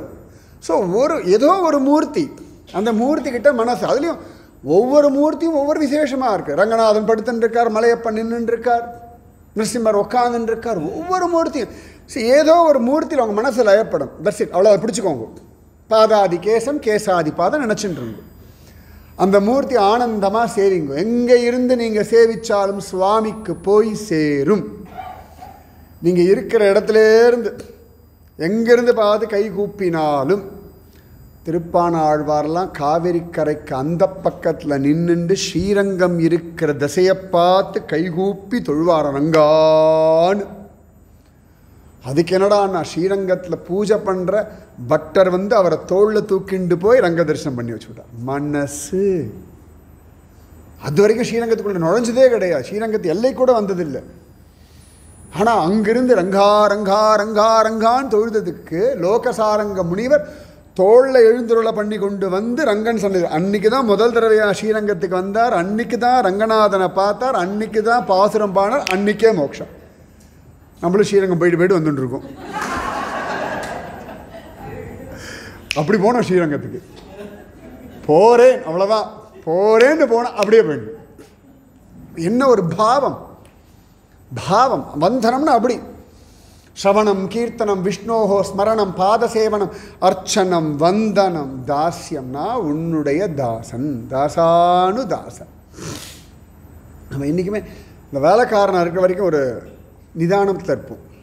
இந்த தலையெடுத்து ஆட மாட்டோம். நம்ம பாஸ் ஆகும்பொழுது தான் இஷ்டத்துக்கு இருப்போம். என்றைக்குமே நான் உன்னுடைய வேலைக்காரன். தாசோகம் கோசலேந்திரஸ்ய. ஏன் சுந்தரகாண்டம் வாசிக்கிறோம்? ஆஞ்சநேயமூர்த்தி அவ்வளோ எஃபர்ட்ஸ் போடுறார், அவ்வளோ ஃபெயிலியர்ஸ். நிஜமாவே Sundarakandam is all about failures. நிஜமாவே கடைசியில் தான் சக்ஸஸ். கிளம்புறதுலேருந்து மாற்றி மாற்றி மாற்றி மாற்றி அவ்வளவு கஷ்டங்கள், அவ்வளவு சேலஞ்சஸ், அவ்வளவு தடைகள், இத்தனையும் தாண்டி அவ்வளவு குழப்பங்கள், அவ்வளவு ஃபெயிலியர்ஸ். எல்லாம் ஒரே பலம். என் ராமன் என்னோட இருக்கான், நான் ராமதாசன், ராமனுக்காக இந்த காரியம் பண்ண வந்திருக்கேன், எனக்காக இல்லை. நாம் வந்ததும் சுவாமிக்காக தான். இப்போ நீங்கள்லாம் ஒரு குடும்பம், ஒரு குழந்தைகளை வளர்த்திருப்பேள், அவள் பேரன் எல்லாம் செட்டில் பண்ணியிருப்பேன் இல்லையா? இத்தனையும் யாருக்காக பண்ணேள்? சுவாமிக்காகத்தான் பண்ணு. காயேன வாச்சா மனசேந்திரியைர்வா புத்தியாத்மனாவா பிரகிருதே ஸ்வபாவாத் கரோமி யத்ய சகலம் பரஸ்மை நாராயணாய இது சமர்ப்பயாமி சர்வம் கிருஷ்ணார்ப்பணமஸ்து. நீங்கள் சரியாக பண்ணேளோ, தப்பாக பண்ணேளோ, அறகுறையாக பண்ணேளோ, ஏதோ ஒன்று பண்ணியாச்சு, அதுங்களை வளர்த்தாச்சு, அவ்வளோதான். நமக்கு தெரிஞ்ச வரைக்கும் சாப்பாடு கொடுத்தாச்சு, நமக்கு தெரிஞ்ச வரைக்கும் எஜுகேஷன் கொடுத்தாச்சு, நமக்கு தெரிஞ்ச வரைக்கும் வாழறதுக்கான வழியை சொல்லி கொடுத்தாச்சு. அதுக்கப்புறம் அவாபாடு. நாளைக்கு வந்து நீ என்னை ஒழுங்காக வளர்க்கல, சரிப்பா எனக்கு தெரிஞ்ச வரைக்கும் வளர்த்த, இப்போ நீயே வளர்ந்துக்கோ. சிம்பிள். நமக்கு தெரிஞ்ச வரைக்கும் தான் வளர்க்க முடியும், அவ்வளோதான். ஒரு ஸ்டேஜ் வரைக்கும் நாம் ஏபிசிடி சொல்லி கொடுத்தோம். இப்போ பேரன் பேத்தி நமக்கு ஸ்மார்ட் ஃபோன் சொல்லி கொடுக்கறது கற்றுப்போம். சிம்பிள், அவ்வளோதானே. லைஃப் அவ்வளோதானே. ஒரு பக்கம் சொல்லி கொடுத்தா இன்னொரு பக்கம் கற்றுக்க வேண்டியது தானே, அவ்வளோதானே. ஸோ தாசியன். நான் இந்த வாழ்க்கையில் என்னெல்லாம் பண்ணுறேன்னா, நான் பகவானுடைய தாசனாக அவனுக்கு கைங்கரியம் பண்ணக்கூடியவனாக நீ என்ன வேணால் பண்ணுறனோ அத்தனையும் பகவானுக்காக பண்ணுறேன். சிம்பிள். யத் கரோஷி யதஸ்னாசி யஜ்ஜுகோஷி ததாசியத் யத் தபஸ்யசி கௌந்தேய தத் குருஷ்வ மதர்ப்பணம். எதை செய்கிறாயோ, எதை சாப்பிடுகிறாயோ, எதை தானம் கொடுக்கிறாயோ, எதை யஜ்யத்தில் கொடுக்கிறாயோ அத்தனையும் எனக்கு சமர்ப்பணம் செய்து விடு. பகவான் சொல்லலாம், நீ என்ன பண்ணுற எனக்காக பண்ணுற. அது என்ன வேணா இருக்கட்டும். குழந்தைகள் பெற்றுக்கிறதா இருக்கட்டும், வளர்க்குறதா இருக்கட்டும், வீடு வாசல் பெருக்கிறதா இருக்கட்டும், சமைக்கிறதா இருக்கட்டும். நான் மனுஷாவை நினச்சி சமைச்சோம் டென்ஷன் தான். பகவானை நினச்சி சமைக்கிறது சுகம்தான். பகவானுக்காக சர்வமும் கிருஷ்ணார்ப்பணமஸ்து, அவ்வளோதான். நான் உன்னுடைய தாசன், நான் உன்னுடைய வேலைக்காரி. எனக்கு இங்கே வேலை கொடுத்துருக்காய், ப்ராஜெக்ட் கொடுத்துருக்காய், இருக்கிற வரைக்கும் பண்ணுறேன். தப்பாக போச்சுனாலும் ஓம்பாடு, ஒழுங்காக வளர்க்குறனாலும் ஓம்பாடு, நன்னா வளர்ந்தாலும் ஓம்பாடு, இன்றைக்கி பெருசாக செட்டில் ஆனாலும் ஓம்பாடு, செட்டிலே ஆகினாலும் ஓம்பாடு. எனக்கு தெரியாதே.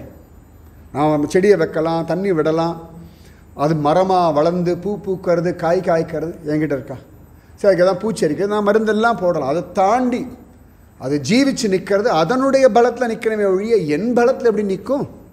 நான் நட்ட மரமாக இருந்தாலும் அது வேர் பிடிச்சி நின்னாதான் அது ஜீவிக்க முடியுமே ஒழிய எனக்கு மரத்தை வச்சுட்டு அவன் என்னை பிடிச்சிப்பா நிற்க முடியாது. அதுவாக தானே வளரணும். ஸோ நமக்கு தெரிஞ்ச வரைக்கும் பண்ணணும். ஸோ வாட், அவ்வளோதானே, அவ்வளோதானே. அதுக்காக திரும்பிலாம் பிறந்து வந்து திரும்பி முதல்லேருந்துலாம் வளர்க்கலாம் முடியாது. போதும், தெரிஞ்ச வரைக்கும் வளர்த்தாச்சு, அவ்வளோதானே. அதுக்கப்புறம் அவள் பார்த்துக்க வேண்டியது அவள் லைஃபை. ஸோ நான் உன்னுடைய தாசன்பா, அவ்வளோதான். தாஸ்யம், சக்கியம், ஃப்ரெண்ட்ஷிப். பகவானை விட வேறு யார் ட்ரூ ஃப்ரெண்டு? எப்போ பார்த்தாலும் கையை கூப்பிண்டு ஹே கிருஷ்ணா, ஹே ஜெய் ஸ்ரீமன் நாராயணா, ஹே நரசிம்மா, இப்படிலாம் இல்லை. ஹாய் நரசிம்மா அப்படின்னு சொல்ல கற்றுக்கோங்க. எப்போ பார்த்தாலும் ஜெய் நரசிம்மா இல்லை, ஹாய் நரசிம்மாவும் சொல்ல தெரிஞ்சுக்கணும். நம்ம சுவாமி தானே, நமக்கு இல்லாத உரிமை வேறு யாருக்கு இருக்குது? எத்தனை பேருக்கு அந்த சக்கிய பாவம். ரொம்ப சிம்பிள், பயப்பட வேண்டாம். சுவாமி ஒன்றும் கண்ணெல்லாம் குத்த மாட்டார், அவருக்கு வேறு வேலையே கிடையாதா? நம்ம கண்ணை குத்திட்டு திருப்பி அதுக்கு வேறு திட்டு வாங்கணும். சும்மாவே திட்டின்னு இருக்கோம் அவரை. இதில் வேறு நம்முடைய இதெல்லாம் இதாமல் அதெல்லாம் பார்த்து பார்த்து நமக்கு எல்லா பிரச்சனைகள் வரும் தானே. இப்போ கண்ணில் பவர் குறையுதா, கண்ணாடி, காது கேட்கலையா, இயரிங் மிஷின், எவ்வளோ விஷயங்கள். ஸோ திரும்ப திரும்ப திரும்ப நமக்கான வாழ்க்கையை இன்னும் நல்லா ஃபஸ்ட் கிளாஸாக பண்ணுறதுன்னு இவ்வளோ விஷயங்கள் நடக்கிறது. இப்போ வீடியோ கால் பண்ணுறோம், யாரோ ஒருத்தன் கஷ்டப்பட்டு ரிசர்ச் பண்ணுறான், நாம் சிம்பிளாக யூஸ் பண்ணிக்கிறோம்.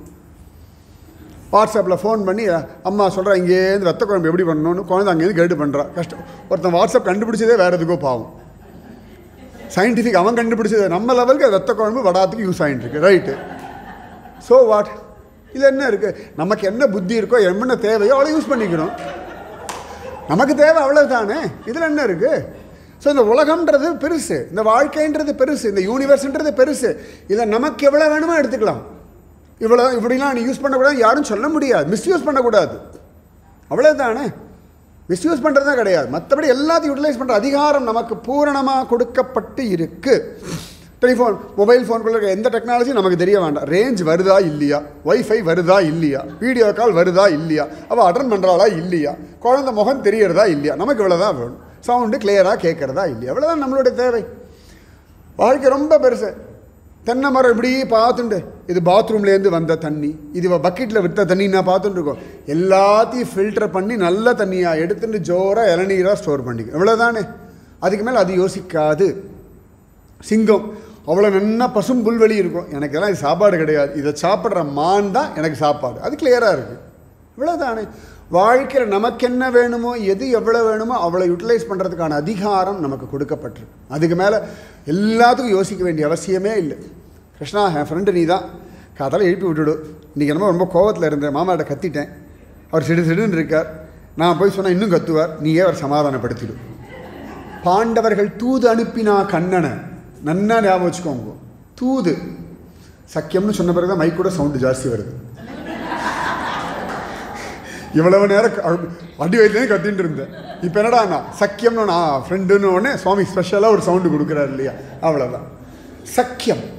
அதனால தானே அர்ஜுனன் உரிமையோட பகவான் தோள் மேலே கை போட்டு பேசுகிறான். உகந்து உயிர் தோழன் நீ எனக்கு. ராமன் சொல்கிறான் குகனை பார்த்து, எனக்கு நீ ரொம்ப பிடிச்ச ஃப்ரெண்டுடா. குகன் சொல்லலை, இவன் சொல்கிறான் உகந்து உயிர் தோழன் நீ எனக்கு. ஏழை ஏதலன் கீழ்மகன் என்னாது. இவன் ஏழை சாதாரண ஒரு காட்டுவாசி தானேன்னு யோசிக்கலையா ராமன். நீ என் க்ளோஸ் ஃப்ரெண்டுடா. இன்னி வரைக்கும் சுவாமி நம்மளை பார்த்து நீ என்னோட க்ளோஸ் ஃப்ரெண்டு. நிஜமாவே பாரதியாரோட பாருங்க, கண்ணன் என் சேவகன், கண்ணன் என் தோழன், கண்ணன் என் மந்திரி, கண்ணன் என் காதலி. என்னை கவலைகள் தின்னத்தகாதென்று நின்னை சரணடைந்தேன் கண்ணம்மா. ஃப்ரெண்ட்ஷிப் பகவான் போல வேறு யார் நமக்கு சக்கா. ஜாலியாக பேசுங்க.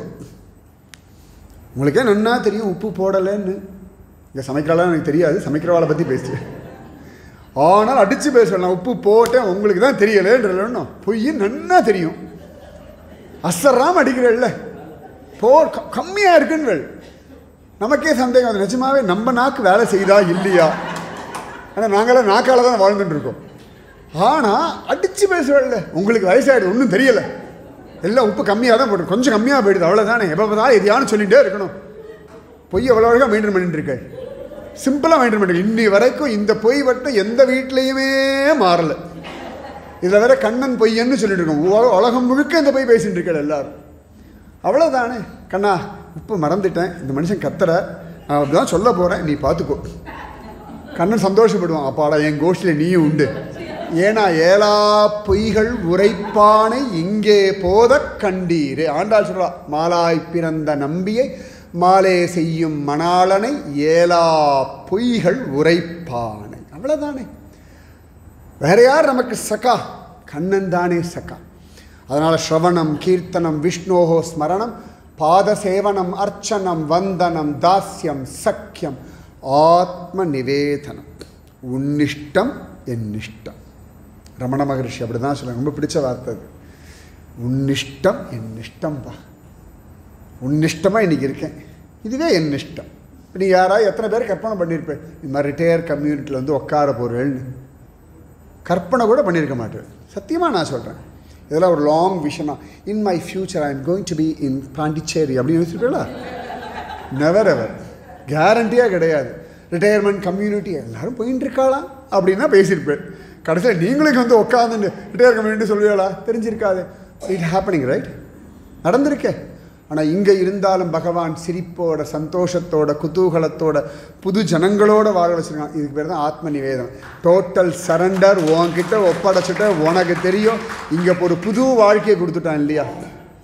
ஒரு பெரிய அட்வான்டேஜ். நீங்கள் உள்ளூரில் இங்கே இருந்தாலும்னா எல்லாத்துக்கும் போய் அட்டன் பண்ணணும். இங்கே இருந்தால் வீடியோ கால் ஆசீர்வாதம் பண்ணால் போதும். மெட்ராஸில் இருந்தேன்னா 1 மணி நேரம் ட்ராவல் பண்ணி 15 நிமிஷம் போக வேண்டிய இடத்துக்கு போகணும். அங்கே போய் சாப்பிடலன்னு சொல்ல முடியாது, சாப்பிட்றேன்னு சொல்ல முடியாது, வாயும் அடங்காது, நாக்கும் கேட்காது, சகட்டே சைடு உடம்பே முடியலை அப்படின்னு புலம்பணும். இங்கே இருக்கல ஏதோ எவ்வளோ சொன்னால் வர முடியாதுமா, இங்கேருந்து ஆசீர்வாதம் பண்ணுறேன். இதெல்லாம் எவ்வளோ பெரிய ஆசீர்வாதம் தெரியுமா? எங்களுக்கு தெரியும். இருப்பிடம் வைகுந்தம்னு ஒரு இடத்துல இருந்துட்டு உட்காந்த இடத்துலேருந்து அமெரிக்காலேருந்து அமிஞ்சிக்கிற வரைக்கும் ஆசீர்வாதம் மண்டல் பாருங்க. இதெல்லாம் எவ்வளோ பெரிய பாக்கியம் தெரியுமா? இதெல்லாம் கிஃப்ட்டு. நிஜமாகவே சொல்கிறேன், இதெல்லாம் கிஃப்ட்டு. இதெல்லாம் வந்து தலையெழுத்தோ பாரமோ என்னடா கொடுமையோ கிடையாது. இதெல்லாம் சாய்ஸஸ்ட் பிளெஸ்ஸிங்ஸ் அப்படி தான் சொல்லணும். த எவர் கிரேட் பிளெஸ்ஸிங் எதுன்னா இதெல்லாம் தான். அப்பாடான்னு இருக்கணும், அழகாக இருக்கணும். டெய்லி இன்றைக்கி உப்பு புளி மிளகா இல்லைன்னு சொல்ல வேண்டிய அவசியம் கிடையாது. காஃபி நன்னா போடுறாங்க, இவர்கிட்ட சொல்லி அவர் கொண்டு வந்து கொடுத்து அது அரிசி வேகிறதா இல்லையான்னு பார்த்தீங்கன்னா என்னம்மா காயில் உப்பு இல்லைன்னு சொல்லலாம், வேகலைன்னு சொல்லலாம். கம்ப்ளைண்ட் ஒரு மேனேஜர் இருப்பா. அவ்வளோ ஜாலியாக இருக்குது, அவ்வளோ நிம்மதி. நிஜமாவே லைஃப் கேர்ஃப்ரீயாக ஒரு லைஃப். குழந்தைகள் போல ஒரு வாழ்க்கை கிடச்சிருக்குல்ல இப்போ. Carefree life. குழந்தைகளாக இருக்கும் பொழுது ஒரு கவலையும் இல்லை. அம்மா இது வேணும், அப்பா இது வேணும், கீழே விழுந்தாலும் உடம்பு முடியலனாலும் யாராவது பார்த்துப்பா, நம்ம பாட்டுக்கு ஜாலியாக எல்லாரையும் படுத்திட்டு சௌக்கியமாக இருந்தோம். Same life here. அப்போ என்ன அவ்வளோ பியூட்டிஃபுல் லைஃப் இது. அதனால் என்ஜாய் பண்ணுங்க. என்ஜாய் பண்ணுறதுக்காக தான் லைஃப். என்ஜாய்மெண்ட் எதுன்னா உங்களுக்கு பிடிச்சதை பண்ணிட்டு உங்கள் டைமை நீங்கள் கால்குலேட் பண்ணி வாழல் பாருங்க. இதை விட வேறு பெரிய ஆனந்தம் எதுவுமே. Your time is with your limit. உங்கள் லிமிட்டில் இருக்குது. உங்கள் டைம் உங்கள் லிமிட்டில் இருக்குது. உங்களுக்கு தோணும்போது படுத்துக்கலாம், தோணும்போது எழுந்துக்கலாம். இல்லாட்டி நாளைக்கு முகூர்த்தம்னு எழுந்துக்க வேண்டாம் பாருங்க. விடியற் காலம்பரை எழுந்துக்க. அதுக்கு என்ன புடவை கட்டணும், அது அதோட டென்ஷன். சமைக்கிறது அதை விட பெரிய டென்ஷன். அது பண்ணுறது அரை மணி நேரம், அது யோசிக்கிறதுக்கு ஒரு 3 மணி நேரம் ஆகும் பாருங்க. இது இருக்கிற 2 பேருக்கு அரைப்படி வைக்கிறதா கால்படி, எவ்வளோ வச்சாலும் கம்மியாகும், எவ்வளோ வச்சாலும் பத்தாமல் இருக்கும். இந்த டென்ஷன்லாம் இல்லாமல் டெய்லி போய் யோசனை பண்ணாமல் நிச்சயமாகவே தெய்வம் உங்களை அப்படி கொண்டாடுறது. அதாவது ரொம்ப டூ மச்சாக லவ் பண்ணியிருக்காரு உங்களெல்லாம். அதாவது ஜாலியாக வச்சுருக்காரு. ஏன்னா எக்ஸ்ட்ரீம் லவ். நம்ம ஒருத்தர் மேலே ரொம்ப காதல் வச்சுட்டோம் வச்சுக்கோங்களேன், அவளை எப்படியெல்லாம் சொகுசாக வைக்க முடியுமோ அப்படி சொகுசாக வைக்க தான் ஆசைப்படும். அவ்வளோ தாங்குவான். தங்கத்தட்டில் வச்சு நிஜமாவே சுவாமி உங்களெல்லாம் தங்கத்தட்டில் வச்சு தாங்கின்னு இருக்கார். நான் சொல்கிறேன், தங்கத்தட்டில் வச்சு தாங்கின்னு இருக்கார். இள வயசில் ஓடலாம், இள வயசில் படாத பாடுபடலாம், இள வயசில் எல்லா சவால்களையும் ஃபேஸ் பண்ணலாம். வயசான பிறகு நிஜமாவே ரிலாக்ஸ். அப்படி ஹாய் காற்றினிலே வரும் கீதம்னு 3 மணி நேரம் ட்ராவல் பண்ணி நான் தானே வந்தேன். நீங்கள்லாம் உங்கள் ஆற்றுலேருந்து 3 நிமிஷம் ட்ராவல் பண்ணி தானே வந்திருக்கேன். 3 நிமிஷம். அது ஒரு பக்கி வேறு வச்சுருக்கா ஜம்முன்னு. ஏர்போர்ட்டில் நான்லாம் அது ஏர்போர்ட்டில் மட்டும்தான் பார்த்துருக்கேன். ஏர்போர்ட்டில் பார்த்துருக்கேன், ரயில்வே ஸ்டேஷனில் பார்த்துருக்கேன். இங்கே வந்தால் 2 பக்கி, அதில் 2 ஜம்முன்னு டிரைவர் வர உட்காந்துட்டு இருக்கா. எவ்வளோ பியூட்டிஃபுல் லைஃப், எவ்வளோ அழகான லைஃப். சுவாமி எவ்வளோ பிளான் பண்ணியிருக்கார். எத்தனை தூரம் கொண்டு வந்து அப்படி சொகுசாக வச்சுண்டு பியூட்டிஃபுல்லாக. இங்கேருந்து கத்தினா சுவாமிக்கு மட்டும்தான் கேட்கும். அப்படி ஒரு இடத்துல கொண்டு. இதெல்லாம் தானே சுகம். வாழ்க்கைன்றது, ஆனந்தம்ன்றது, வளம்ன்றது எந்த இடத்துல இருக்கோமோ அந்த இடத்துல ஆனந்தத்தின் எல்லா விதமான பரிமாணங்களையும் பார்ப்பது தான். எங்கே இருக்கோமோ பிரகலாதன் அந்த கஷ்டம், அந்த அகோபிலம், அதுக்கு நடுவில் நரசிம்ம தியானம் பண்ணோம். ஒரு நாள் கூட பிரகலாதன் முகம் வாடலையாம். என்னடா அதுன்னு ஏன்னு கேட்டால், என் நாராயணன் என் கூட இருக்கார், என் நாராயணன் என்னை பார்த்துட்டு இருக்கார், என் நாராயணன் என்னை காப்பாற்றின்னு இருக்கேன். அப்பா விஷம் கொடுத்துட்டாரு, அக்னியில் போட்டுவிட்டாரு, மலையிலேருந்து உருட்டிட்டாரு, பாம்பை கொண்டு கடிக்க வச்சாரு. இப்படியும் யோசிக்கலாம். இது எல்லாத்துலேயும் நாராயணன் என்னை காப்பாற்றிட்டாரு. இவ்வளோ சிம்பிள். இன்னொரு பக்கம் பார்த்தோன்னா நாராயணன் காப்பாற்றிட்டாரு. இப்போ நீங்கள் நிறைய பேர் இப்போ கொரோனா பீரியட்லாம் இங்கே தானே இருந்திருப்பேன். இவ்வளோ பாக்கியம் தெரியுமா? நாங்கள்லாம் எங்கள் வீட்டை விட்டு வெளில வர முடியாமல் வீட்டுக்குள்ளேயே இப்படி முகமுடி போட்டு அலைஞ்சிட்டு இருந்தோம். நிஜமாகவே சொல்கிறேன், சிலதெல்லாம் பிளெஸ்ஸிங். நமக்கு அந்த பிளெஸ்ஸிங் புரிய மாட்டேங்கிறது. எல்லாமே சாய்ஸஸ்ட் பிளெஸ்ஸிங்ஸ் லைஃப்பில் பியூட்டிஃபுல்லாக பார்த்து பார்த்து செதுக்கிறதுன்னு இல்லையா. உங்கள் வாழ்க்கையை பகவான் அவ்வளோ அழகாக செதுக்கி வச்சுருக்கான். Just enjoy the moment. இந்த நிமிஷம், இந்த க்ஷணம், இந்த வாழ்க்கை இப்படி இருக்குது. இதில் நான் பகவானுக்கு எப்படி கிரேட்ஃபுல்லாக இருக்கணும். Thank you Krishna, thank you Rama. Simple. I am really blessed enough. அவ்வளோதான். அந்த சிந்தனையோடு வாழ்ந்துட்டேன்னா ஒவ்வொரு நிமிஷமும் சந்தோஷம்தான். அது நீங்கள் எல்லாம் ஜாலியாக நவவித பக்தி பண்ணிண்டு ஆனந்தமாக ஸ்மரணை பண்ணிண்டு நன்னா வாய் விட்டு சிரிச்சு. நிஜமாக வாய் விட்டு சிரிக்கிறது எவ்வளோ பெரிய பாக்கியம். நீங்களாம் சிரிக்கும்போது சந்தோஷமாக இருக்குது. நீங்களாம் சிரிக்கும்போது சந்தோஷமாக இருக்குது. இந்த காலத்து குழந்தைகள் எதான்னு சொன்னால் கூட யா அப்படின்றா. இது நமக்கு ஒரு அங்கீகாரமாக இல்லாட்டி நீ சொன்னது இவ்வளவுதான் அர்த்தமாக தெரிய மாட்டேங்கிறது. வாய் விட்டு மனசு விட்டு அப்படி அப்படி சிரிக்கணும் இல்லையா? ஆனால் கண்ணனும் ராமனும் ராமானுஜரும் சங்கரரும் விவேகானந்தரும் சைத்தன்ய மகாபுரம் அப்படி சிரிப்பாகலாம். அது இந்த ஹிருதயத்துக்குள்ளேருந்து இந்த ஆனந்தம் அப்படி அப்படி பொங்கி வரணும். அதனால் ஆனந்தமாக இருங்க. தெரிஞ்சதை பண்ணுங்க. தெரிஞ்ச பூஜையோ தெரிஞ்ச ஸ்லோகமோ தப்பு தப்பாக சொல்லலாம். ரைட்டு, அவ்வளோதான். எல்லோரும் சரியாக சொல்லிட்டு அப்புறம் என்ன தான் பண்ணுறது? யாராவது சில பேர் தப்பாக தான் சொல்லணும். பூந்தானம் அப்படி தான். பத்மநாபோ மரப்பிரபு இப்படியே தான் ஜெயிப்பார் சகசிரநாமத்தை. பத்மநாபோ அமரப்பிரபு கரெக்டாக.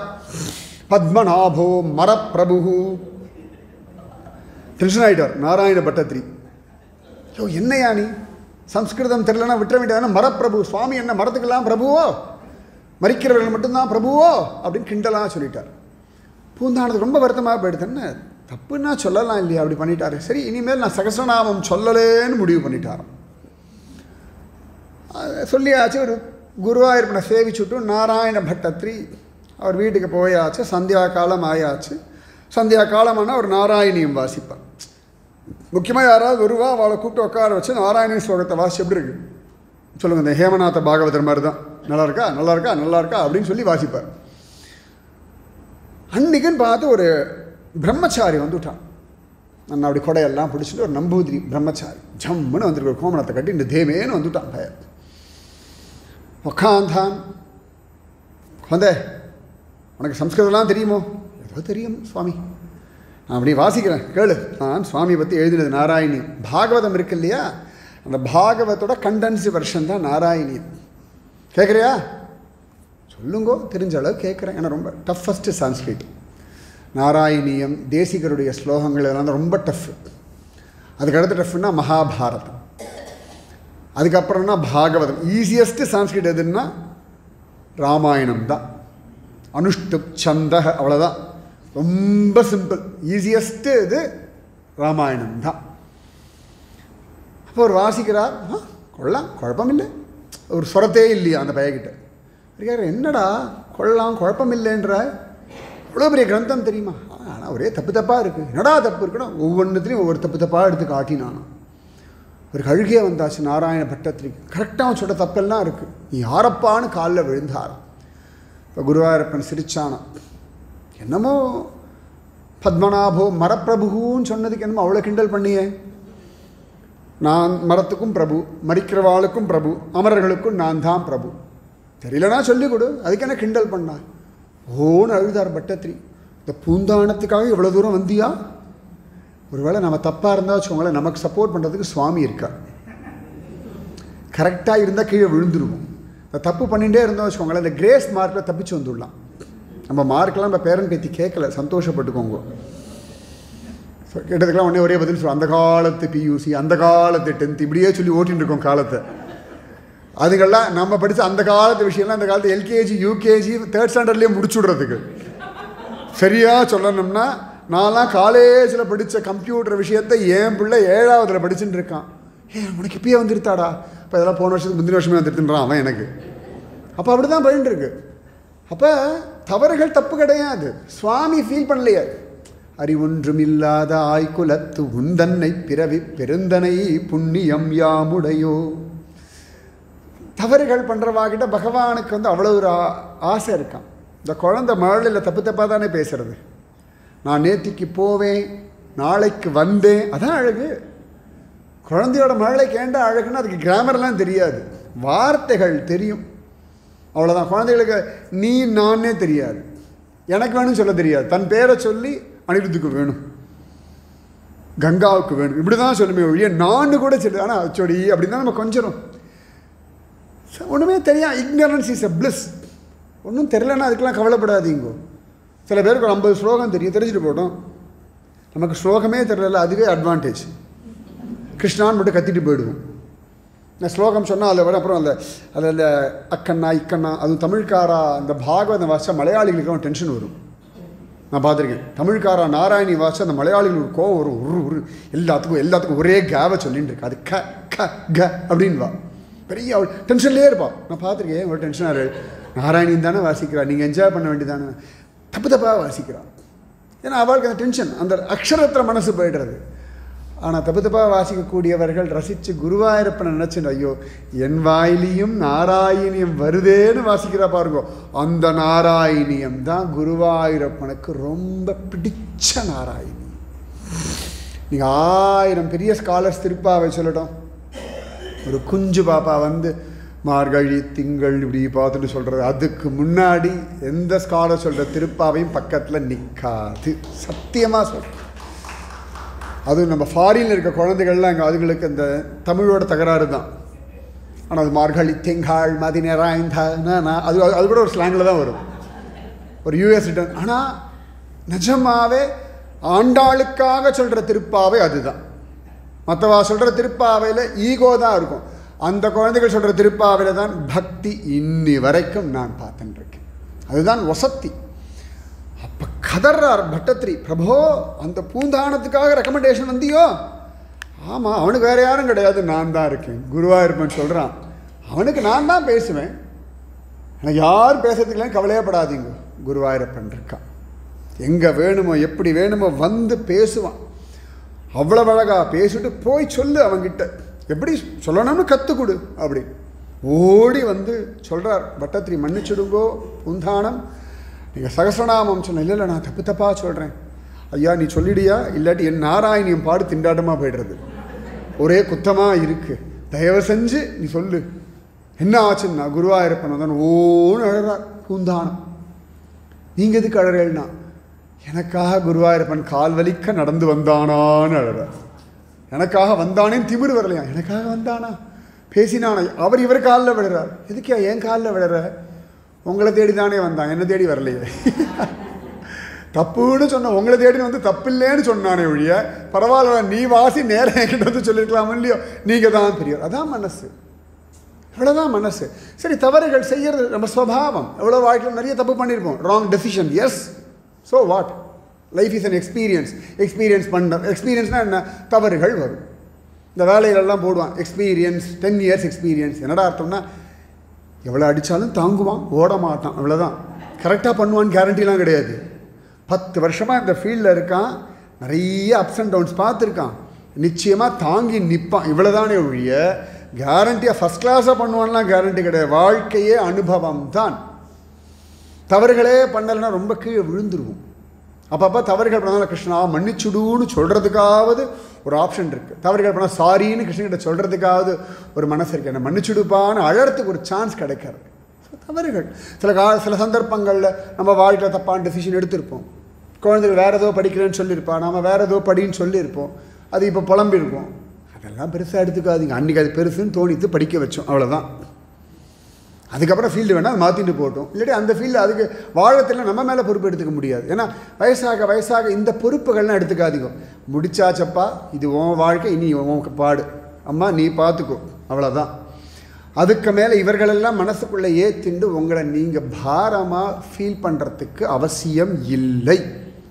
ஏன்னா குழந்தைகள் ஃபோன் பண்ணாலே நீ பண்ணது தப்பு, நம்மளுக்கு குத்தம் சொல்கிறது மாதிரி தான் ஃபோன் பண்ணணும். புது வருஷம் ஆசீர்வாதம் வாங்குறதுக்கு ஃபோன் பண்ணால் நீங்கள்லாம் பாக்கியவான்கள். பண்ணலைன்னா விட்டுருங்க, நீங்களே ஃபோன் பண்ணி ஹாப்பி நியூ இயர் சொல்லிட்டு ஃபோனை வச்சுடுப்போம். நீ பிஸியாக இருப்பப்பா, நான் ஃபோன் வச்சுடுறேன்னு வச்சுடுப்போம். எதுக்கு அவள் பிஸின்னு சொல்லணும்? அது கேட்டால் தான் மனசு வருத்தமாக இருக்குது. நான் ரொம்ப பிஸியாக இருக்கேன், இன்றைக்கி வேறு வேலை இருக்குது, எங்கள் அசோசியேஷனில் ஏதோ இருக்குது, காஃபிக்கு டயர்டாக இருக்குது, நான் போயின்னு இருக்கேன்னு போயிடணும், அவ்வளோதானே. பாரத்தை ஏற்றிக்காதீங்கோ. Life has to be lived ஆனந்தமாக, சின்சியராக, ரிலாக்ஸாக. உங்கள் லைஃப் பகவான் உங்களுக்கு எத்தனை நாள் கொடுத்துருக்கானோ அத்தனை நாள் சந்தோஷமாக வாழ வேண்டிய கடமை பொறுப்பு உங்களுக்கு ஜாஸ்தி உண்டு. உங்களுக்காக. யாரோ குழந்தைகள், யாரோ பேர குழந்தைகள், யாரோ சில பேருக்காக பூமிக்கு வந்தவர்கள் இல்லை, உங்களுக்காகத்தான் நீங்கள் பூமிக்கு வந்தீர்கள். அவாவா ஒவ்வொரு பீரியடில் சேர்ந்துட்டா, சில பேர் ஒவ்வொரு பீரியடில் நம்மளை விட்டு கிளம்பி போயிட்டா, அவ்வளோதான் உண்மை. இருக்கிற வரைக்கும் நாம் வாழணும், ஆனந்தமாக வாழணும், சந்தோஷமாக வாழணும். நம்முடைய எனர்ஜி, டைம், எமோஷன்ஸ் எல்லாம் நமக்காக. இது சுயநலம் கிடையாது. ஏன்னா அப்படி ஒரு கன்ஃபியூஷன் ஸ்டேட்டுக்கு வந்துட்டோம். நம்மளை பற்றி நினச்சா தப்போ, நம்ம வாழ்க்கைக்கு நம்ம யோசித்தா அது குற்றமோ, நமக்கு அக்கறை இல்லையோ, அதெல்லாம் கிடையாது. அர்ஜுனன் அவ்வளோ புலம்புறான். கிருஷ்ணன் தேர்தலில் தலையாடி எஸ் எஸ். அர்ஜுனன் பார்க்குறேன், இவ்வளோ கதறேனே, கொஞ்சமாவது மனசு இறங்குறதா? கடைசியில் அவன் காலில் விடுறான். கிருஷ்ணா எனக்கு ஒன்றும் புரியலேன்னு கை தூக்கி எனக்கு வழி சொல்லுன்னு கேட்ட பிறகு தான் கீதை ஆரம்பிக்கிறான். அது வரைக்கும் சுவாமி தேமேன் எஸ் ஆமாம் என்ன பண்ணலாம் சொல்லு அப்படின்னு தான் கேட்டு கேட்டுருக்கார். ரிலாக்ஸ்டாக இருங்க வாழ்க்கையை. ஒவ்வொரு சூரியோதயமும் ஒவ்வொரு சூரிய அஸ்தமனமும் உங்களுக்காகத்தான், நமக்காகத்தான். இந்த வருஷம் பார்த்துட்டோம், பார்க்க ஆரம்பிச்சிருக்கோம், வாழ்வோம். வயசானா என்ன? நந்தகோபருக்கும் யசோதைக்கும் வயசான காலத்தில் தான் கிச்சாபய கிடச்சான். அத்தனை ஓட்டமும் சாட்டமும் வயசான காலத்தில் தான். வயசான காலத்தில் தான் யசோதை கிச்சாபையில் உரலோட கட்டி போட்டாள். பிரபுவை கட்டி போட்டுட்டாளாம். பிரபுவை கட்டி போட்டுட்டா. தேவகி மக்கள் அறுவரை கல்லிடை மோத இழந்தவள் தன் வயிற்றில் சிக்கன வந்து பிறந்து நின்றாள். 6 குழந்தைகளை இழந்து 7வது குழந்தையை தொலைச்சவளுக்கு 8ஆவதாக கண்ணன் வந்து இப்படி நிற்கிறான், வந்து நின்று கிருபை பண்ணுறான். ஸோ வாழ்க்கை அழகான ஒரு வாழ்க்கை. இது ஒரு பியூட்டிஃபுல் ஜர்னி. ஒவ்வொரு ஜர்னியும் ஒரு அழகு. ஒவ்வொரு ஃபேஸ் நீங்கள் கடந்து வந்திருக்கீங்க. இப்போ இந்த ஒரு ஃபேஸ் ரிட்டையர்மெண்ட் ஃபேஸ், வானப்பிரஸ்தம். சரியாக சொல்லணும்னா இது வானப்பிரஸ்தம். எக்ஸாக்ட்லி இதுதான் வானப்பிரஸ்தம். ஏன்னா ராஜரிஷிகள் ராஜாக்கள் எல்லாம் பார்க்கலாம், ஒரு ஸ்டேஜில் குழந்தைகள் எல்லாம் செட்டில் ஆயாச்சுன்னா சரிப்பா இனிமேல் நீ எல்லா பொறுப்பையும் பார்த்துக்கோன்னு சொல்லிட்டு எல்லாத்தையும் விட்டுவிட்டு கணவனும் மனைவியுமா இல்லாட்டி ஏகாந்தமாக காட்டுக்கொள்ளலாம். அதுக்கு பேர் தான் வானப்பிரஸ்தம். நிஜமாவே கலியுகத்தில் ஒரு வானப்பிரஸ்த life you are enjoying, you are blessed enough. நிஜமாக நான் சொல்கிறேன், இது வானப்பிரஸ்தம். சந்நியாசமும் கிடையாது, பேச்சுலர் லைஃபும் கிடையாது, வானப்பிரஸ்தம். கிரகஸ்த தர்மத்தில் ஒரு வானப்பிரஸ்தம், அவ்வளோதான். இனி அவர்களை பற்றி யோசிக்கிறதுக்கான அவசியம் இல்லை, பெருசாக மனசில் அலட்டிக்க வேண்டிய அவசியம் இல்லை. எதுவாக இருந்தாலும் எல்லாம் பகவான் இருக்காண்டா குழந்தை பார்த்துப்பார், விட்டுருங்க. ஜனக மகாராஜா மாதிரி சீதா மாதாவை கல்யாணம் பண்ணி கொடுத்துட்டார். அயோத்தியாவில் அவ்வளோ விஷயங்கள் நடக்கிறது, ஒன்றுத்தில் கூட போய் மூக்கு நுழைக்கவே இல்லை, என்னாச்சுன்னு கேள்வியே கேட்கல. அதை விட அதிசயம், ராமன் கொண்டு போய் சீதையை காட்டில் விட்டுடுறார், நரமாச கர்ப்பிணியை, அப்போ கூட உள்ள நுழையிலையாம். ஜனகர் அது அவராச்சு, அவர் கொண்டாட்டியாச்சு, அவர் பார்த்துக்கட்டும், சிம்பிள். ஏன்னா ஒரு ஸ்டேஜ் மேலே நாம் சொல்லி அவள் கேட்க போகிறது இல்லை, நமக்கே நன்னா தெரிகிறது. அப்புறம் எதுக்கு சொல்லணும்? மனசு கேட்கலையா, சொல்லிடுங்க. ஆனால் சொல்லிவிட்டு அவள் கேட்கணும்னு எதிர்பார்க்கப்படாது. கேட்கணும். இப்போ டிவியில் அட்வர்டைஸ்மெண்ட் வருது, யூடியூப்பில் பார்க்கும் அட்வர்டைஸ்மெண்ட் வருது, நீங்கள் பார்க்குறீங்களா? அது எப்படாப்பா முடியும் தானே காத்துட்டுருக்க. நீங்கள் சொல்கிற உபதேசமும் அவ்வளோதான். எப்படாப்பா அம்மா முடிப்பா, எப்படாப்பா அப்பா முடிப்பா, சரி ரைட்மா ஓகேம்மா எனக்கு வேலை இருக்குதுன்னு சொல்லிட்டு வைக்க போகிறேன். எதுக்கு சொல்லணும்? எதுக்கு எனர்ஜி வேஸ்ட் பண்ணணும்? ஜாலியாக விட்டுருங்க. சின்சியராக கேட்டால் கவலைப்படாத கண்ணா, கவலைப்படாதடி பொண்ணு, பகவான் இருக்கான், என்ஜாய் பண்ணு. நான் இப்போ தான் நிம்மதியாக இருக்கேன், என் நிம்மதியை கெடுக்காது. முடிஞ்சால் 4 வார்த்தை நல்லது சொல்கிறது, ஃபோன் பண்ணி, இல்லாட்டி பண்ணவே வேண்டாம். ஹாய்மா ஹாய்ப்பா, ஒரு குட் மார்னிங் குட் நைட் மட்டும் போதும். நானும் ரிப்ளை பண்ணுறேன், கன்ஃபார்ம்டாக நான் இருக்கேன்னு தெரியும், அவ்வளோதான். Just be happy. சந்தோஷம், ஆனந்தம். ஏன்னா உங்களுடைய சந்தோஷம் சுவாமிக்கு ரொம்ப முக்கியம். நல்லா ஞாபகம். நம்முடைய சிரிப்பும் நம்முடைய ஆனந்தமும் மற்ற யாருக்கு முக்கியமோ இல்லையோ, சுவாமி சந்தோஷமாக நம்மளை பார்த்து ரசிக்கிறார். ஒவ்வொரு ஜீவனும் ஆனந்தமாக இருக்கிறது ஒன்று தான் சுவாமியோட லட்சியம். அதனால தான் நமக்கு தனியாக வாய் கொடுத்துருக்கார், நமக்கு தனியாக நாக்கு, நமக்கு கைகள், கால்கள், கண்கள், சிந்திக்கிற மூளை, ஸ்டோரேஜ் மனசு, அவ்வளோ விஷயங்கள். சகசிரநாம பீஷ்மர் சொன்னது மட்டும்தான் எடுத்துக்கலாம். அதே பீஷ்மர் சொன்னதை நாம் சொல்லும் பொழுது ரசித்து தானே கேட்குறான். இப்போ பூந்தானம் சொன்னதை குருவாயூர் ரசித்து தானே கேட்டான். பத்மநாபோ மரப்பிரபு. உங்களை நீங்கள் சந்தோஷமாக வச்சுக்கலாம், வேறு யார் சந்தோஷமாக வச்சுப்பா? உங்களுக்கே உங்கள் சந்தோஷத்தில் அக்கறைன்னா அடுத்தவா எப்படி சந்தோஷமாக உங்களை வச்சுக்க ட்ரை பண்ணுவா? என்ன வேணா ஆகட்டும், உங்களுக்கு தெரிஞ்சாச்சு, பண்ணுறது பண்ணியாச்சு, முடிஞ்சாச்சு. You just be happy. என் கிருஷ்ணனுக்காக நான் சந்தோஷமாக இருக்கேன். சபரி எப்படி ராமனுக்காக காத்துட்டு இருந்தா, அழகாக மதங்க மகரிஷி கிளம்புறார். ஒவ்வொருத்தருக்கும் என்ன வேணும்னு கேட்குறா, எல்லாரும் சொல்கிறா. சபரி கேட்டாளா, சுவாமி நீங்கள் எங்கே போடலாம், அதை முதல்ல சொல்லுங்க. திடீர்னு இவ்வளோ நாள் ஆசிரமத்திலேருந்து இப்போ கிளம்புறேல, நான் வைகுந்தம் போகிறேன். சரி நானும் அங்கே வந்துவிடுறேன். இல்லை ராமன் வருவான், ஆசிரமத்தில் யாராவது ஒருத்தர் இருக்கணும், என் ரெப்ரசன்டேட்டிவா நீ இரு. என்ன பாக்கியம் பாருங்க. சில சந்தர்ப்பங்களில் ஏன் வாழறோம்னு நினச்சோம்னா, ஏதோ ஒரு காரணத்துக்காக, ஏதோ ஒரு பாக்கியத்துக்காக தான் ஒவ்வொரு நாளும் சுவாமி போனஸ் கொடுத்துட்டுருக்கார். ஒவ்வொரு நாளும் bonus. There is a reason. உங்களுடைய ஒவ்வொரு நிமிஷமும் மோஸ்ட் வேல்யூபிள். ஞாபகம் வச்சுக்கோங்க, உங்களுடைய ஒவ்வொரு நிமிஷமும் சுவாமி முடிவு பண்ணியிருக்கார், சுவாமி செதுக்கின்னு இருக்கார், சுவாமி வெயிட் பண்ணிட்டுருக்கார். ஒவ்வொரு நொடிப்பொழுதும் திருதராஷ்டிரன் அவ்வளோ தப்பு பண்ணிடுறான், ரைட்? பண்ணாத தப்பு ஒன்றும் பாக்கி கிடையாது. கண்ணனும் கிளம்பியாச்சு, அப்போ கூட திருதராஷ்டிரன் புத்தி வரல. அப்போ கூட சுவாமி பார்க்குறேன், இப்படியாவது திருதராஷ்டிரன் சத்கதி அழிச்சுட்டு போகணும். அப்போ கூட விதுரரை அனுப்பி திருதராஷ்டிரனுக்கு உபதேசம் பண்ணி திருதராஷ்டிரனை கூட்டிண்டு அவர் பத்ரிகாசிரமம் போய் போகிற வழியில் உபதேசம் பண்ணி திருதராஷ்டிரன் பத்ரிகாசிரமத்தில் போய் அந்த இடத்துல நின்று இவ்வளோ நாள் கிருஷ்ணவனை எத்தனை விதமாக பார்த்தேன், ஒன்றுமே கவனிக்கலையாடா, விஸ்வரூப தரிசனம் எல்லாம் சொன்னானே சஞ்சயன். சரி இப்போ தியானம் பண்ணுறேன், தியானம் பண்ணி 5 நாளில் சத்கதி அடைஞ்சுட்டான். தேகாக்னியில் யோகாக்னியில் அப்படியே உடம்பு எரிஞ்சுது. அவ்வளவு நாள் விட்டவன் அந்த கடைசி 5 நாளில் பிடிச்சுட்டான். அஜாமிலன் 88 வயசு, ஜஸ்ட் லைக் தட் விட்டாச்சு. அப்போ திடீர்னு ஒரு ஞானோதயம் வந்துடுத்து, பகவன் நாமத்தை ஜபிச்சான், சத்கதி. So there is reason. நம்ம யாரும் பூமிக்கு பாரம் கிடையாது. காலத்தை அப்படி ஓட்டணும் அவசியம் இல்லை. ஒவ்வொரு நிமிஷமும் ஆனந்தமாக ரசித்து அனுபவிச்சு, கும்பகோணம் டிகிரி காஃபி குடிக்கிற மாதிரி சிப் சிப்பாக, நன்னா மழை, சுட சுட பஜ்ஜி, ஒரு கப் காஃபி, அவ்வளோ தெய்வீகமாக சொல்லிக்கலாம், ஒரு பொயட்டிக், அவ்வளோ நல்லா இருக்குது. அந்த மாதிரி ஒவ்வொரு நாள் பொழுதும் கீச்சு கீச்சென்று எங்கும் ஆணை சாத்தன் கலந்து பேசின பேச்சரவம் கேட்டிலையோ, புல்லும் சிலம்பினகான் புல்லரையன் கோவிலில் வெள்ளை வெளிசங்கின் பேரரவம் கேட்டிலையோ, பிள்ளாய் எழுந்திராய். ஒவ்வொரு நாளும் நீங்கள் 5 வயசில் சொன்ன திருப்பாவை தான் 85 வயசில் சொல்கிற திருப்பாவை தான். ஆனால் ஒவ்வொரு வருஷமும் பிள்ளாய் எழுந்திராய், பேய் முளை நஞ்சுண்டு கள்ளச்சகடம் கலக்கழிய காலோச்சி வெள்ளத்தரவில் துயிலமர்ந்த வித்தினை உள்ளத்து கொண்டு. ஜாலியாக எனக்கு இப்போ நிறைய டைம் கிடச்சிருக்கு. சுவாமியை நினைக்கிறேன், விதவிதமாக ரசிக்கிறேன். உங்கள்கிட்ட மூர்த்தி இருக்கா, அழகாக வெரைட்டியாக ட்ரெஸ் பண்ணுங்க, மடியில் வச்சுட்டு பேசுங்க. சபரி ஒவ்வொரு நாளாக காத்துட்டு இருந்தாளாம். இன்றைக்கி ராமன் வருவான், இன்றைக்கி ராமன் வருவான், நல்ல பழங்களாக பொறுக்கி எடுத்து வச்சு காத்துட்டு இருந்தாளாம். சாயங்காலம் ஆகிடுத்து வரலையா, சரி நாளைக்கு வருவான், ஏன்னா என் குரு சொல்லியிருக்கார் வருவான். ரொம்ப அழகு பாருங்க. வயசானவள் சபரி. அந்த வயசான காலகட்டத்தில் ஒவ்வொரு நாளும் ராமனை நினச்சிண்டு அவள் வாழ்ந்தாளாம். நான் இன்னொரு 10 நிமிஷம் சொல்லலாமா, இப்படி முடிச்சுடணுமா? மணி 7.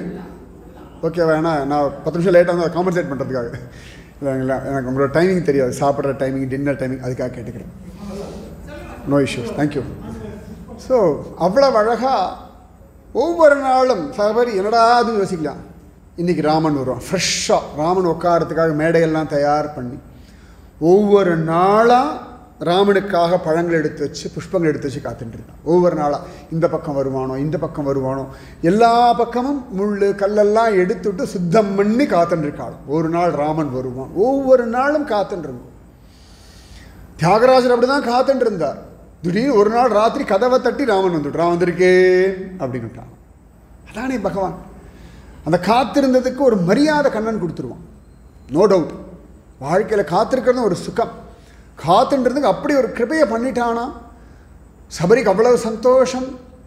ராமன் வந்தான், பழமெல்லாம் கொடுத்தா, ராமன் ரொம்ப நன்னா சாப்பிட்டா. இத்தனைக்கும் சீரியை தொலைச்சிட்டு வந்து தேடின்னு வந்துட்டு இருக்கான். சின்சியராக பழம் சாப்பிட்டுட்டு இருக்கான். சீதையை தொலைச்சோன்னு ஒரு துக்கம் இருக்க வேண்டாமா? இல்லை, சபரி அவ்வளோ தூரம் காத்துன்னு இருக்கா. சீதையெல்லாம் அப்படி லக்ஷ்மணன் பார்க்குறான். இவ்வளோ நேரம் என் கூட புலம்பிகிட்டே வந்தார், இத்தனை புலம்பியிருக்கார். இங்கே வந்தால் நான் சபரியை பார்த்து, இந்த பழம் நல்லா இருக்க மாதிரி, எந்த மரம் டீட்டெயில்ஸ் கேட்குறானா. அவள் அந்த மரம், இந்த மரம். அப்புறம் அழகாக அந்த ஆசிரமம் டூர் வேறு அழிச்சுட்டு போகிறான். பக்கி இருந்துதான் தெரியாது, ஆனால் ராமனை அழிச்சுட்டு போய் எல்லாத்தையும் காட்டி, மதங்க மகரிஷியோட ஆசிரமத்தை எல்லாம் விஸ்தாரமாக காட்டிட்டு திரும்பி ராமனை உட்கார வச்சுட்டு, Rama are you okay, fine, எல்லாம் பார்த்தாச்சா, திருப்தியா, வேறு ஏதாவது பார்க்கணுமா, கேட்கணுமா, சாப்பிட்ணுமா? ராமன் சொன்ன லைனாக கதை கேள்வி கேட்குறேன், என்ன விஷயம்னா, இதை உனக்கு ஓகேன்னா நான் கிளம்புறேன். ராமன் கேட்குறேன், எங்கே போகிறாய்? என் ஆச்சாரியன் எங்கே போனாரோ அங்கே போகிறேன். இப்போ நான் என்ன பண்ணணும்? நீ ஓகே சொல்லு, நான் கிளம்புறேன். எனக்கு எங்கே போனால் எங்கள் ஆச்சாரியன் கேட்பார், ராமன் வந்தானா, சாப்பிட்டானா, திருப்தின்னு சொன்னானான்னு கேட்பார். நான் போய் பதில் சொல்லணும். ரொம்ப திருப்தி, ஓகே ரைட் அப்படின்னு தன் கண்ணை மூடினாலாம். ஆச்சாரியனை தியானம் பண்ண அப்படியே சரீரத்தை விட்டான். சபரி மோக்ஷ சாட்சி பூதக. நிகமாந்த மகாதேசிகர் சொல்கிறார் ரகுவீர கத்தியத்தில், சபரியினுடைய மோட்சத்திற்கு சாட்சியாக அவன் மோட்சம் கொடுக்கல. சபரிக்கு மோட்சம் கொடுத்து ஆச்சாரியன். சபரியை இங்கேருந்து ராமனா சென்ட் ஆஃப் பண்ணி வைகுண்டத்தில் நாராயணனை ரிசீவ் பண்ணான். அவ்வளோ நாள் காத்திருந்தா இல்லையா? அந்த ஒவ்வொரு நாளுக்கும் விலை என்னடான்னா ராமனை சாட்சியாக வச்சுண்டு மோட்சம். So there is a reason. உங்களுடைய ஒவ்வொரு நாளும் புனிதமானது. உங்களுடைய ஒவ்வொரு நிமிஷமும் the most precious in this world. ஒவ்வொரு நிமிஷமும் ஒவ்வொரு நொடியும் சபரி மாதிரி ஜாலியாக இருந்தோம். ராமன் வருவான், ராமனை இருக்க வச்சுருக்கான் ராமனுக்காக. எஸ், இப்போ இவ்வளோ நாள் இருந்து என்னடா பிரயோஜனம்னா, ராமன் கோவில் கட்டினதை பார்த்துட்டேனே, அவ்வளோ பெரிய பாக்கியம். எல்லாம் விளையாட்டா. எத்தனை பேருடைய லட்சியம், 500 வருஷ கனவு. நம்ம தாத்தா பாட்டி கிடைக்காத பாக்கியம். நீங்கள் எத்தனை பேர் நேராக போனாலும் எனக்கு தெரியாது, போகவே இல்லைனாலும் கூட லைவில் ராமன் வந்துவிட்டானா இல்லையா? இருக்கிற இடம் தேடி வந்து அந்த ராமனுக்கு உங்ககிட்ட இருக்க பணத்தில் ஒரு 10 100 1000 ஏதோ ஒன்று கொடுக்க ராமன் வாங்கிண்டானா இல்லையா? அப்போ வாழ்ந்ததுக்கு ஒரு பிரயோஜனம் இருக்கத்தானே செய்யறது. பிரயோஜனம் இல்லாத வாழ்க்கை ஒன்றும் இல்லை. விஸ்வநாதருடைய இது அவ்வளோ அழகாக அந்த காரிடர் ஜம்முன்னு ரெடியாச்சு. காசி விஸ்வநாதர்னா அதெல்லாம் கற்பனையிலையும் கனவுலையும் ஏங்கின்றிருந்த ஒரு விஷயம் பிரத்யக்ஷத்தில் நடந்த ஒரு காலகட்டத்தில் நாம் ஆச்சு. 2 வருஷம் ஆடியாச்சு. பையன் வந்தான், இப்போ தான் வந்தா மாதிரி இருக்கான், கிடுகிடுன்னு ஓடுறது காலம். ராம் லல்லா, அவ்வளோ பெரிய பாக்கியம். ராமனுடைய கோவில் கட்டின அந்த காலத்தில் எத்தனை பேர் மகாபிரிவாளை பிரத்யக்ஷத்தில் பார்த்துருப்பேன், எத்தனையோ பேர் புதுப்பிரிவா ஜெயேந்திரரை பார்த்துருப்பேன்.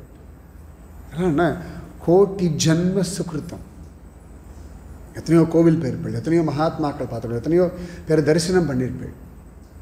So packed with blessings, abundant blessing, எல்லை இல்லாத குறை ஒன்றும் இல்லாத ஆசீர்வாதங்கள் நிறைஞ்சது உங்கள் வாழ்க்கை. டிவி ரேடியோவே தெரியாத காலகட்டம், வால்வ் ரேடியோ, அதுக்கப்புறம் டிவி, குண்டு டிவி, இப்போ ஒல்லி டிவி, எத்தனை ஃபேஸஸ் நீங்கள் கடந்து வந்துவிட்டு. பிரமிப்பாக இருக்குது எனக்கு, நிஜமாவே பிரமிப்பாக இருக்குது. நடந்து போயிட்டு இருந்த காலம் போய் இன்றைக்கி ஏசி காரில் போயிட்டு உட்காந்த இடத்துலேருந்து பேசிட்டு நல்ல மரியாவான்னு இந்த இத்தனோண்டு போஸ்ட் கார்டில் ஊர்கதையே எழுதி எந்த கேப்பில் இல்லாமல் எழுதி. அப்போல்லாம் ப்ரைவசி பற்றி யாருமே பேசலை, யார் வேணால் படிக்கலாம், அதை யார் வேணால் படிக்கலாம் எல்லாம். அப்போ ப்ரைவசி பற்றி பேச்சே கிடையாது, ஊருக்கே தெரியாது. 4 கார்டில் 25 பைசா கார்டில் அத்தனையும் வரும். அத்தனையும் பார்த்துட்டு இன்றைக்கி வாட்ஸ்அப்பில் டைப் கூட பண்ணாமல் வாய்ஸ் நோட் அனுப்புறது பாருங்க, என்ன ஒரு டிரான்சிஷன். இத்தனை ஃபேஸை பார்த்துட்டு வந்திருக்காள். நிஜமாவே நீங்களாம் ரொம்ப ஸ்ட்ராங், நிஜமாக நான் சொல்கிறேன். உங்களை மாதிரி இவ்வளவு ஃபேஸஸ் ஆஃப் லைஃப் கொரோனா வரைக்கும் பார்த்தாச்சு. காலரால் ஆரம்பித்து டிவியில் எதெல்லாம் நீங்கள் பார்த்தே, போலியோலாம் நீங்கள் பார்த்துருக்கள். இந்த காலத்து குழந்தைங்களாம் வாட் இஸ் போலியோன்னு கேட்பா. நிஜமாவே எங்கள் காலகட்டத்தில் நான் கொஞ்சம் பார்த்தேன், அவ்வளோதான். டிபி எவ்வளோ பெரிய விஷயமா இருந்தது, காலரா எவ்வளோ பெரிய விஷயமா இருந்தது, லெப்ரசி எவ்வளோ பெரிய விஷயமா இருந்தது. இப்போ கடைசியாக பெருசுனா கொரோனா. இவ்வளவும் பார்த்து தாண்டி வாழ்ந்துருக்கீங்கள, உங்களை நீங்களே தட்டிக்கோங்க. Yes, you are a born winner.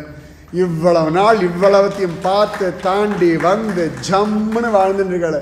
என்ன பிளிஸ்ஃபுல் லைஃப். ஒரு விதத்தில் பொறாமையாக இருக்குது. Yes, strong, still strong, right. எவ்வளவு பெரிய கிருபை. பகவான் உங்கள் மேலே எவ்வளவு பிரியம் வச்சுருக்கான், எவ்வளவு மரியாதை வச்சுருக்கான், எவ்வளவு அக்கறை வச்சுருக்கான், எவ்வளவு அன்பு வச்சுருக்கான், எத்தனை உரிமையோடு இருக்கான், எவ்வளவு சொஃபஸ்டிகேட்டடாக இன்றைக்கி வச்சுருக்கான்றது பகவானுடைய கிருபை. ஸோ வாழ்க வளமுடன் நான் ஆசீர்வாதம் பண்ணுறதில்ல, நன்னா வாழ்ந்துட்டுருக்கள் புரிய வைக்கிறதுக்காக தான் வந்தேன். யூஆர் ஆல்ரெடி வளமுடன் தான் வாழ்ந்துட்டுருக்கேன். Blessed life, the complete life. நிஜமாகவே ஒரு பெரிய சைக்கிள் பார்த்துருக்கேன்.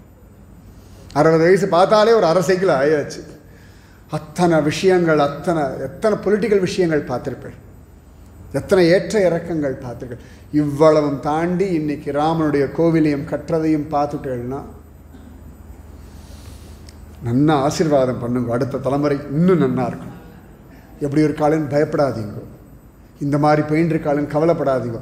நன்னா இருப்பா, நன்னா தான் இருக்கா, இனியும் ரொம்ப ஜோராக இருப்பார்கள், சந்தேகமே வேண்டாம். ஜஸ்ட் மானசால அடுத்த தலைமுறை நன்னா இருக்கணும்னு ஆசீர்வாதம் பண்ணும். ஃபஸ்ட் கிளாஸாக குழந்தை குட்டிகளை பெற்றுண்டு அவள் இப்படி ஓடின்னு இருக்கா, அப்படி ஓடின்னு இருக்கா, வாட் தே ஆர் டூயிங்கிறத போய் ரிசர்ச் பண்ணாதீங்க. அவள் எப்படி இருக்கணும்னு நினைக்கிறீங்களோ, கிருஷ்ணா அந்த குழந்தை ரிலாக்ஸாக இருக்கட்டும், ஹாப்பியாக இருக்கட்டும், சொஃபஸ்டிகேட்டடாக இருக்கட்டும், ஜம்முன்னு இருக்கட்டும், நன்னா பக்தி பண்ணட்டும், ஜோராக ஆனந்தமாக எல்லா கோயில்களுக்கும் போடும்.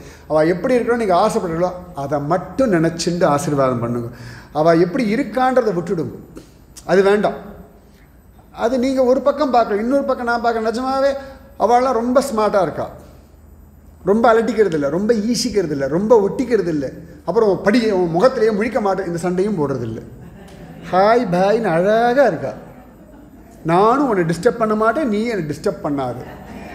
Simple life. இந்த காலத்து குழந்தைகள் நிஜமாக நான் சப்போர்ட் பண்ணுறேன். இந்த காலத்து குழந்தைகளை ரொம்ப அழகான அவள் தெரிகிற லைஃப் இவ்வளோ தான்.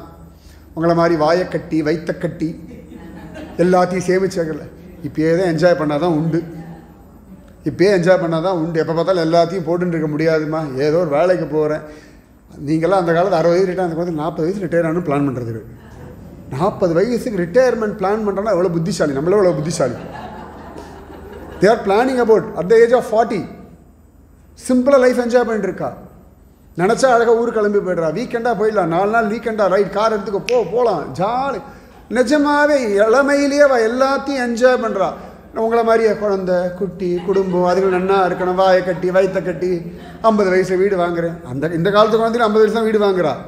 என்ன நீங்கள் பணம் சேர்த்து வச்சுட்டு வாங்குற, அவள் இஎம்ஐ கட்டிட்டு 50 வயசில் வாங்குறான். கணக்கு பண்ணி பார்த்தா அதே 50 வயசு தான். அதுக்கு முன்னாடிலாம் யாரும் வாங்குறதுலாம் இல்லை. அதுக்கப்புறம் லைஃப் என்ஜாய் பண்ண தெரியறது அவளுக்கு. அவளும் கோவிலுக்கு போகிறா, என்ன உண்டோ சுவாமிகிட்ட கேட்குறதே கிடையாது. அவனுக்கு தான் தெரியுமேன்றா. எத்தனை குழந்தைகிட்ட நான் பேசுகிறேன் தெரியுமா? அவளுக்கு சுவாமிகிட்ட முதல்ல நம்மளை மாதிரி பயமே கிடையாது. எல்லாம் ஃப்ரெண்டு ஹாய் பாயின்னு தான் போயிட்டு இருக்குது. சத்தியமாக சொல்ல, அவளுக்கு சுவாமிகிட்ட பயம்லாம் கிடையாது. எஸ் சுவாமி இருக்கார் நம்பரா, துளி பயம் கிடையாது. He knows very well why should I ask, இப்படி தான் கேட்குறது குழந்தைகள். அப்படியே தான் ஒன்று அம்மா கிட்ட தலையில் போட்டுருவேன். ஏன்னா அம்மா பிரார்த்தனை பண்ணுவா. அந்த குழந்தைங்க நல்ல நம்பிக்கை உண்டு. நம்ம பிரார்த்தனையோட அம்மாவுக்கு நல்ல பிரார்த்தனை உண்டு. எப்படியும் காரியம் சாதிச்சு கொடுத்துருவா. சுவாமி கழுத்தில் கத்தி வச்சாவது காரியத்தை நடத்தி கொடுத்துருவா. They are very clear, they are very clear. அதனால் அவளை பற்றி கவலைப்படுறதுலாம் ஒன்றுமே இல்லை. அவள் சிம்பிளாக லைஃபாக பார்க்குறா, கமிட்மெண்ட்டாக பார்க்கலை. நமக்கு கமிட்மெண்ட் லைஃபு, அவளுக்கு லைஃப் கமிட்மெண்ட் இல்லை. அதுக்கப்புறம் உடனே அவளுக்கு பொறுப்பு இல்லைன்னா நான் சொல்லவே மாட்டேன். நல்ல பொறுப்பெல்லாம் இருக்குது. என்ன நாம் போய் ஈபியில் ஒரு மணி நேரம் நின்று பில்லு கட்டணும். அதுக்கு ராத்திரி 11:59 1 நிமிஷத்தில் கட்டுறது. நமக்கு அது பொறுக்க மாட்டேங்கிறது. பொறுப்பே இல்லை. அவளுக்கு 1 நிமிஷத்தோட கட்டி முடிச்சு விட்றாளே. ஐ ஷுட் யூ வரி. நம்ம அதுக்காக லீவு போடலாமா? கவர்மெண்ட் ஆஃபீஸே வேண்டாம், நான் போவே இல்லைன்றா. குழந்தைகள் தெளிவாக இருக்காள். அவளுக்கு உட்காந்த இடத்துல இந்த காற்று பேஸ்ட் இல்லையே, தோ செப்டோவில் போடுறேன். நான் பாத்ரூம் போயிட்டு வரதுக்குள்ளே பேஸ்ட் வந்துட்டு தேய்ச்சிக்கிறேன், இவ்வளோ தானே. லைஃப்பை ரொம்ப சிம்பிளாக டென்ஷன் எடுத்துக்காமல் நம்ம நினச்சிட்டு அது பொறுப்பு இல்லைன்னு. சத்தியமாக இல்லை. எந்த விஷயத்துக்கு எவ்வளோ எமோஷன்ஸ் கொடுக்கணும்னு அவளுக்கு தெரியாது. ஓவர் எமோஷன்ஸ்லாம் கிடையாது. ரொம்ப ரிலாக்ஸ்டாக அவள் காரியத்தில் கரெக்டாக கெட்டியாக இருக்கு. நம்மளை மாதிரி இந்த கம்பெனியே தெய்வம்னு 50 வருஷம்லாம் உட்கார கூட்டம்லாம் கிடையாது. 2 வருஷம் 3 வருஷம் பார்க்கும், இல்லையா மாற்றிட்டு போயிட்டே இருக்கும். நான் 2-3 வருஷம் சொல்கிறது ஜாஸ்தி. 1 வருஷம் ஓட்டும், அவ்வளோதான். அதுக்கு மேலே அப்படியே எங்கள் கம்பெனி பாஸ் போலேன்னு இன்னி வரைக்கும் எஸ்ஆர்னு நிற்காதுகள், ஹாய் பாய்ன்னு சொல்லிட்டு போயிட்டே இருக்கும். அவள் லைஃப்பை வாழறா. நீங்கள் அது மாதிரி வாழ பழகிக்கோங்க. சிம்பிளாக நிறைய உங்கள் லைஃபுக்கு நிறைய நீங்கள் அப்படியே இஃப்ஸ் அண்ட் பட்ஸ் போட்டு கமா போட்டு வட்டம் சதுரம் எல்லாம் போட்டு அதுக்குள்ளே அடங்கி ஒடுங்கி உக்காந்தாச்சு. எல்லாத்தையும் உடச்சுட்டு ரிலாக்ஸ்டாக ஜாலியாக பகவான் என்ஜாய் பண்ணிண்டு ஒவ்வொரு நிமிஷத்தையும் என்ஜாய் பண்ணிண்டு. மொபைல் ஃபோன் சரினா குழந்தை வேறு மொபைல் ஃபோன் வாங்கித்தாடான்னு கேளுங்க. இல்லாட்டி அமேசானில் ஆர்டர் போட்டுருங்க, பில் அவளை கட்ட வைங்க. சிம்பிள். கெஞ்சவும் வேண்டாம், கொடுக்குறியான்னு கேட்கவும் வேண்டாம். குடு, ஓன் தலையெழுத்து பெத்தேன், அவ்வளோதான். கேட்குற உரிமை எனக்கு இருக்குது, பண்ணுற கடமை உனக்கு இருக்குது. நல்லா கேட்குற உரிமை எனக்கு இருக்குது, பண்ணுற கடமை உனக்கு இருக்குது. சிம்பிள். ஜஸ்ட் எல்லா உரிமையும் இருக்குது. உலகத்தில் வாழ்வதற்கான உரிமை, ஆனந்தமாக இருப்பதற்கான உரிமை எல்லாம் தெய்வம் கொடுத்துருக்கு. ஸோ ஒவ்வொரு நிமிஷத்தையும் ஆனந்தமாக வாழுங்க.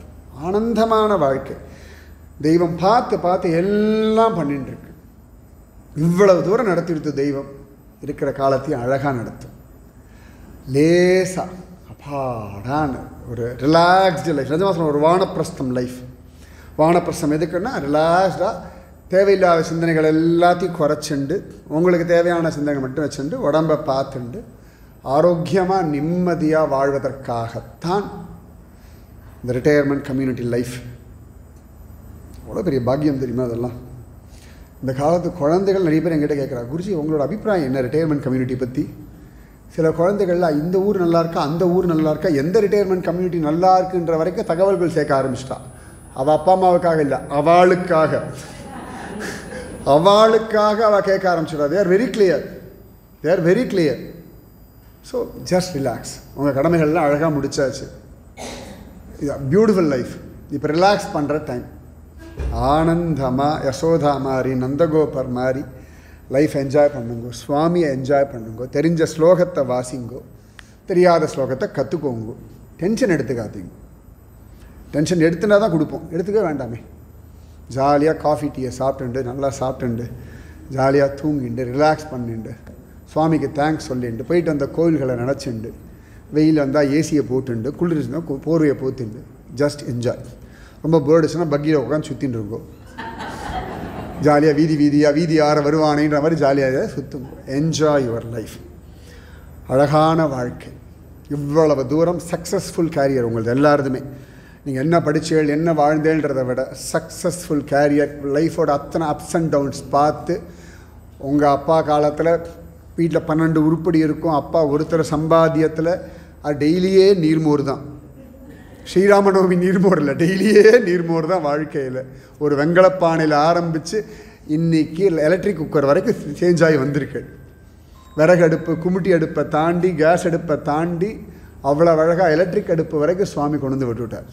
Just enjoy the life. ஆனந்தமாக இருங்கோ, இன்னும் சந்தோஷமாக இருக்கும். இன்னும் சந்தோஷம். சின்ன சின்ன கவலைகள், சின்ன சின்ன வருத்தங்கள், சின்ன சின்ன பாரங்கள் இருக்க, அதையும் தூக்கி போட்டுட்டு இந்த லைஃப் என் சுவாமி எனக்கு கொடுத்துருக்கார், சந்தோஷமாக நான் வாழறேன்னு இந்த க்ஷணம், இந்த தமிழ் புத்தாண்டுலேருந்து ஜாலியாக இருக்கணும். இன்னும் ஜாலியாக, அதாவது யங்ஸ்டர்ஸ் பார்த்து பொறாமப்படும்படியாக ஜாலியாக இருக்கணும். என்னடா இவ்வளோ ஆனந்தமாக இருக்காள், நமக்கு தெரிய மாட்டேங்கிறது அப்படின்ற அளவுக்கு ஆனந்தமாக சிரிச்சுண்டு திருப்தியாக குழந்தையாக குதூகலமாக. ராமானுஜர் மாதிரி 120 வயசு, 120 வயசு, 2 சைக்கிள், 260 முடித்தார் ராமானுஜர். 120 வயசு. அதில் 60-70 வயசில் தான் அவர் மேல்கோட்டையிலேருந்து கிளம்பி லாகூர், டெல்லிலாம் போய் சம்பத்குமாரனை மீட்டு கொண்டு வந்தார்னு காண கிடக்கிறார். ஸோ அழகான ஒரு கம்ப்ளீட் லைஃப். இந்த லைஃப் ஃபுல்ஃபில்டு, எல்லாமே பியூட்டிஃபுல். ஏன்னா ரெஸ்பான்சிபிலிட்டிஸ் எல்லாருக்கும் கிடைக்கும், எல்லோரும் பண்ணுறோமான்னு தெரியாது, எல்லாருக்கும் அதை முடிக்க முடியுமான்னு தெரியாது, எல்லாருக்கும் அது பர்ஃபெக்டாக திருப்தியாக இதெல்லாம் முடிச்சுட்டு.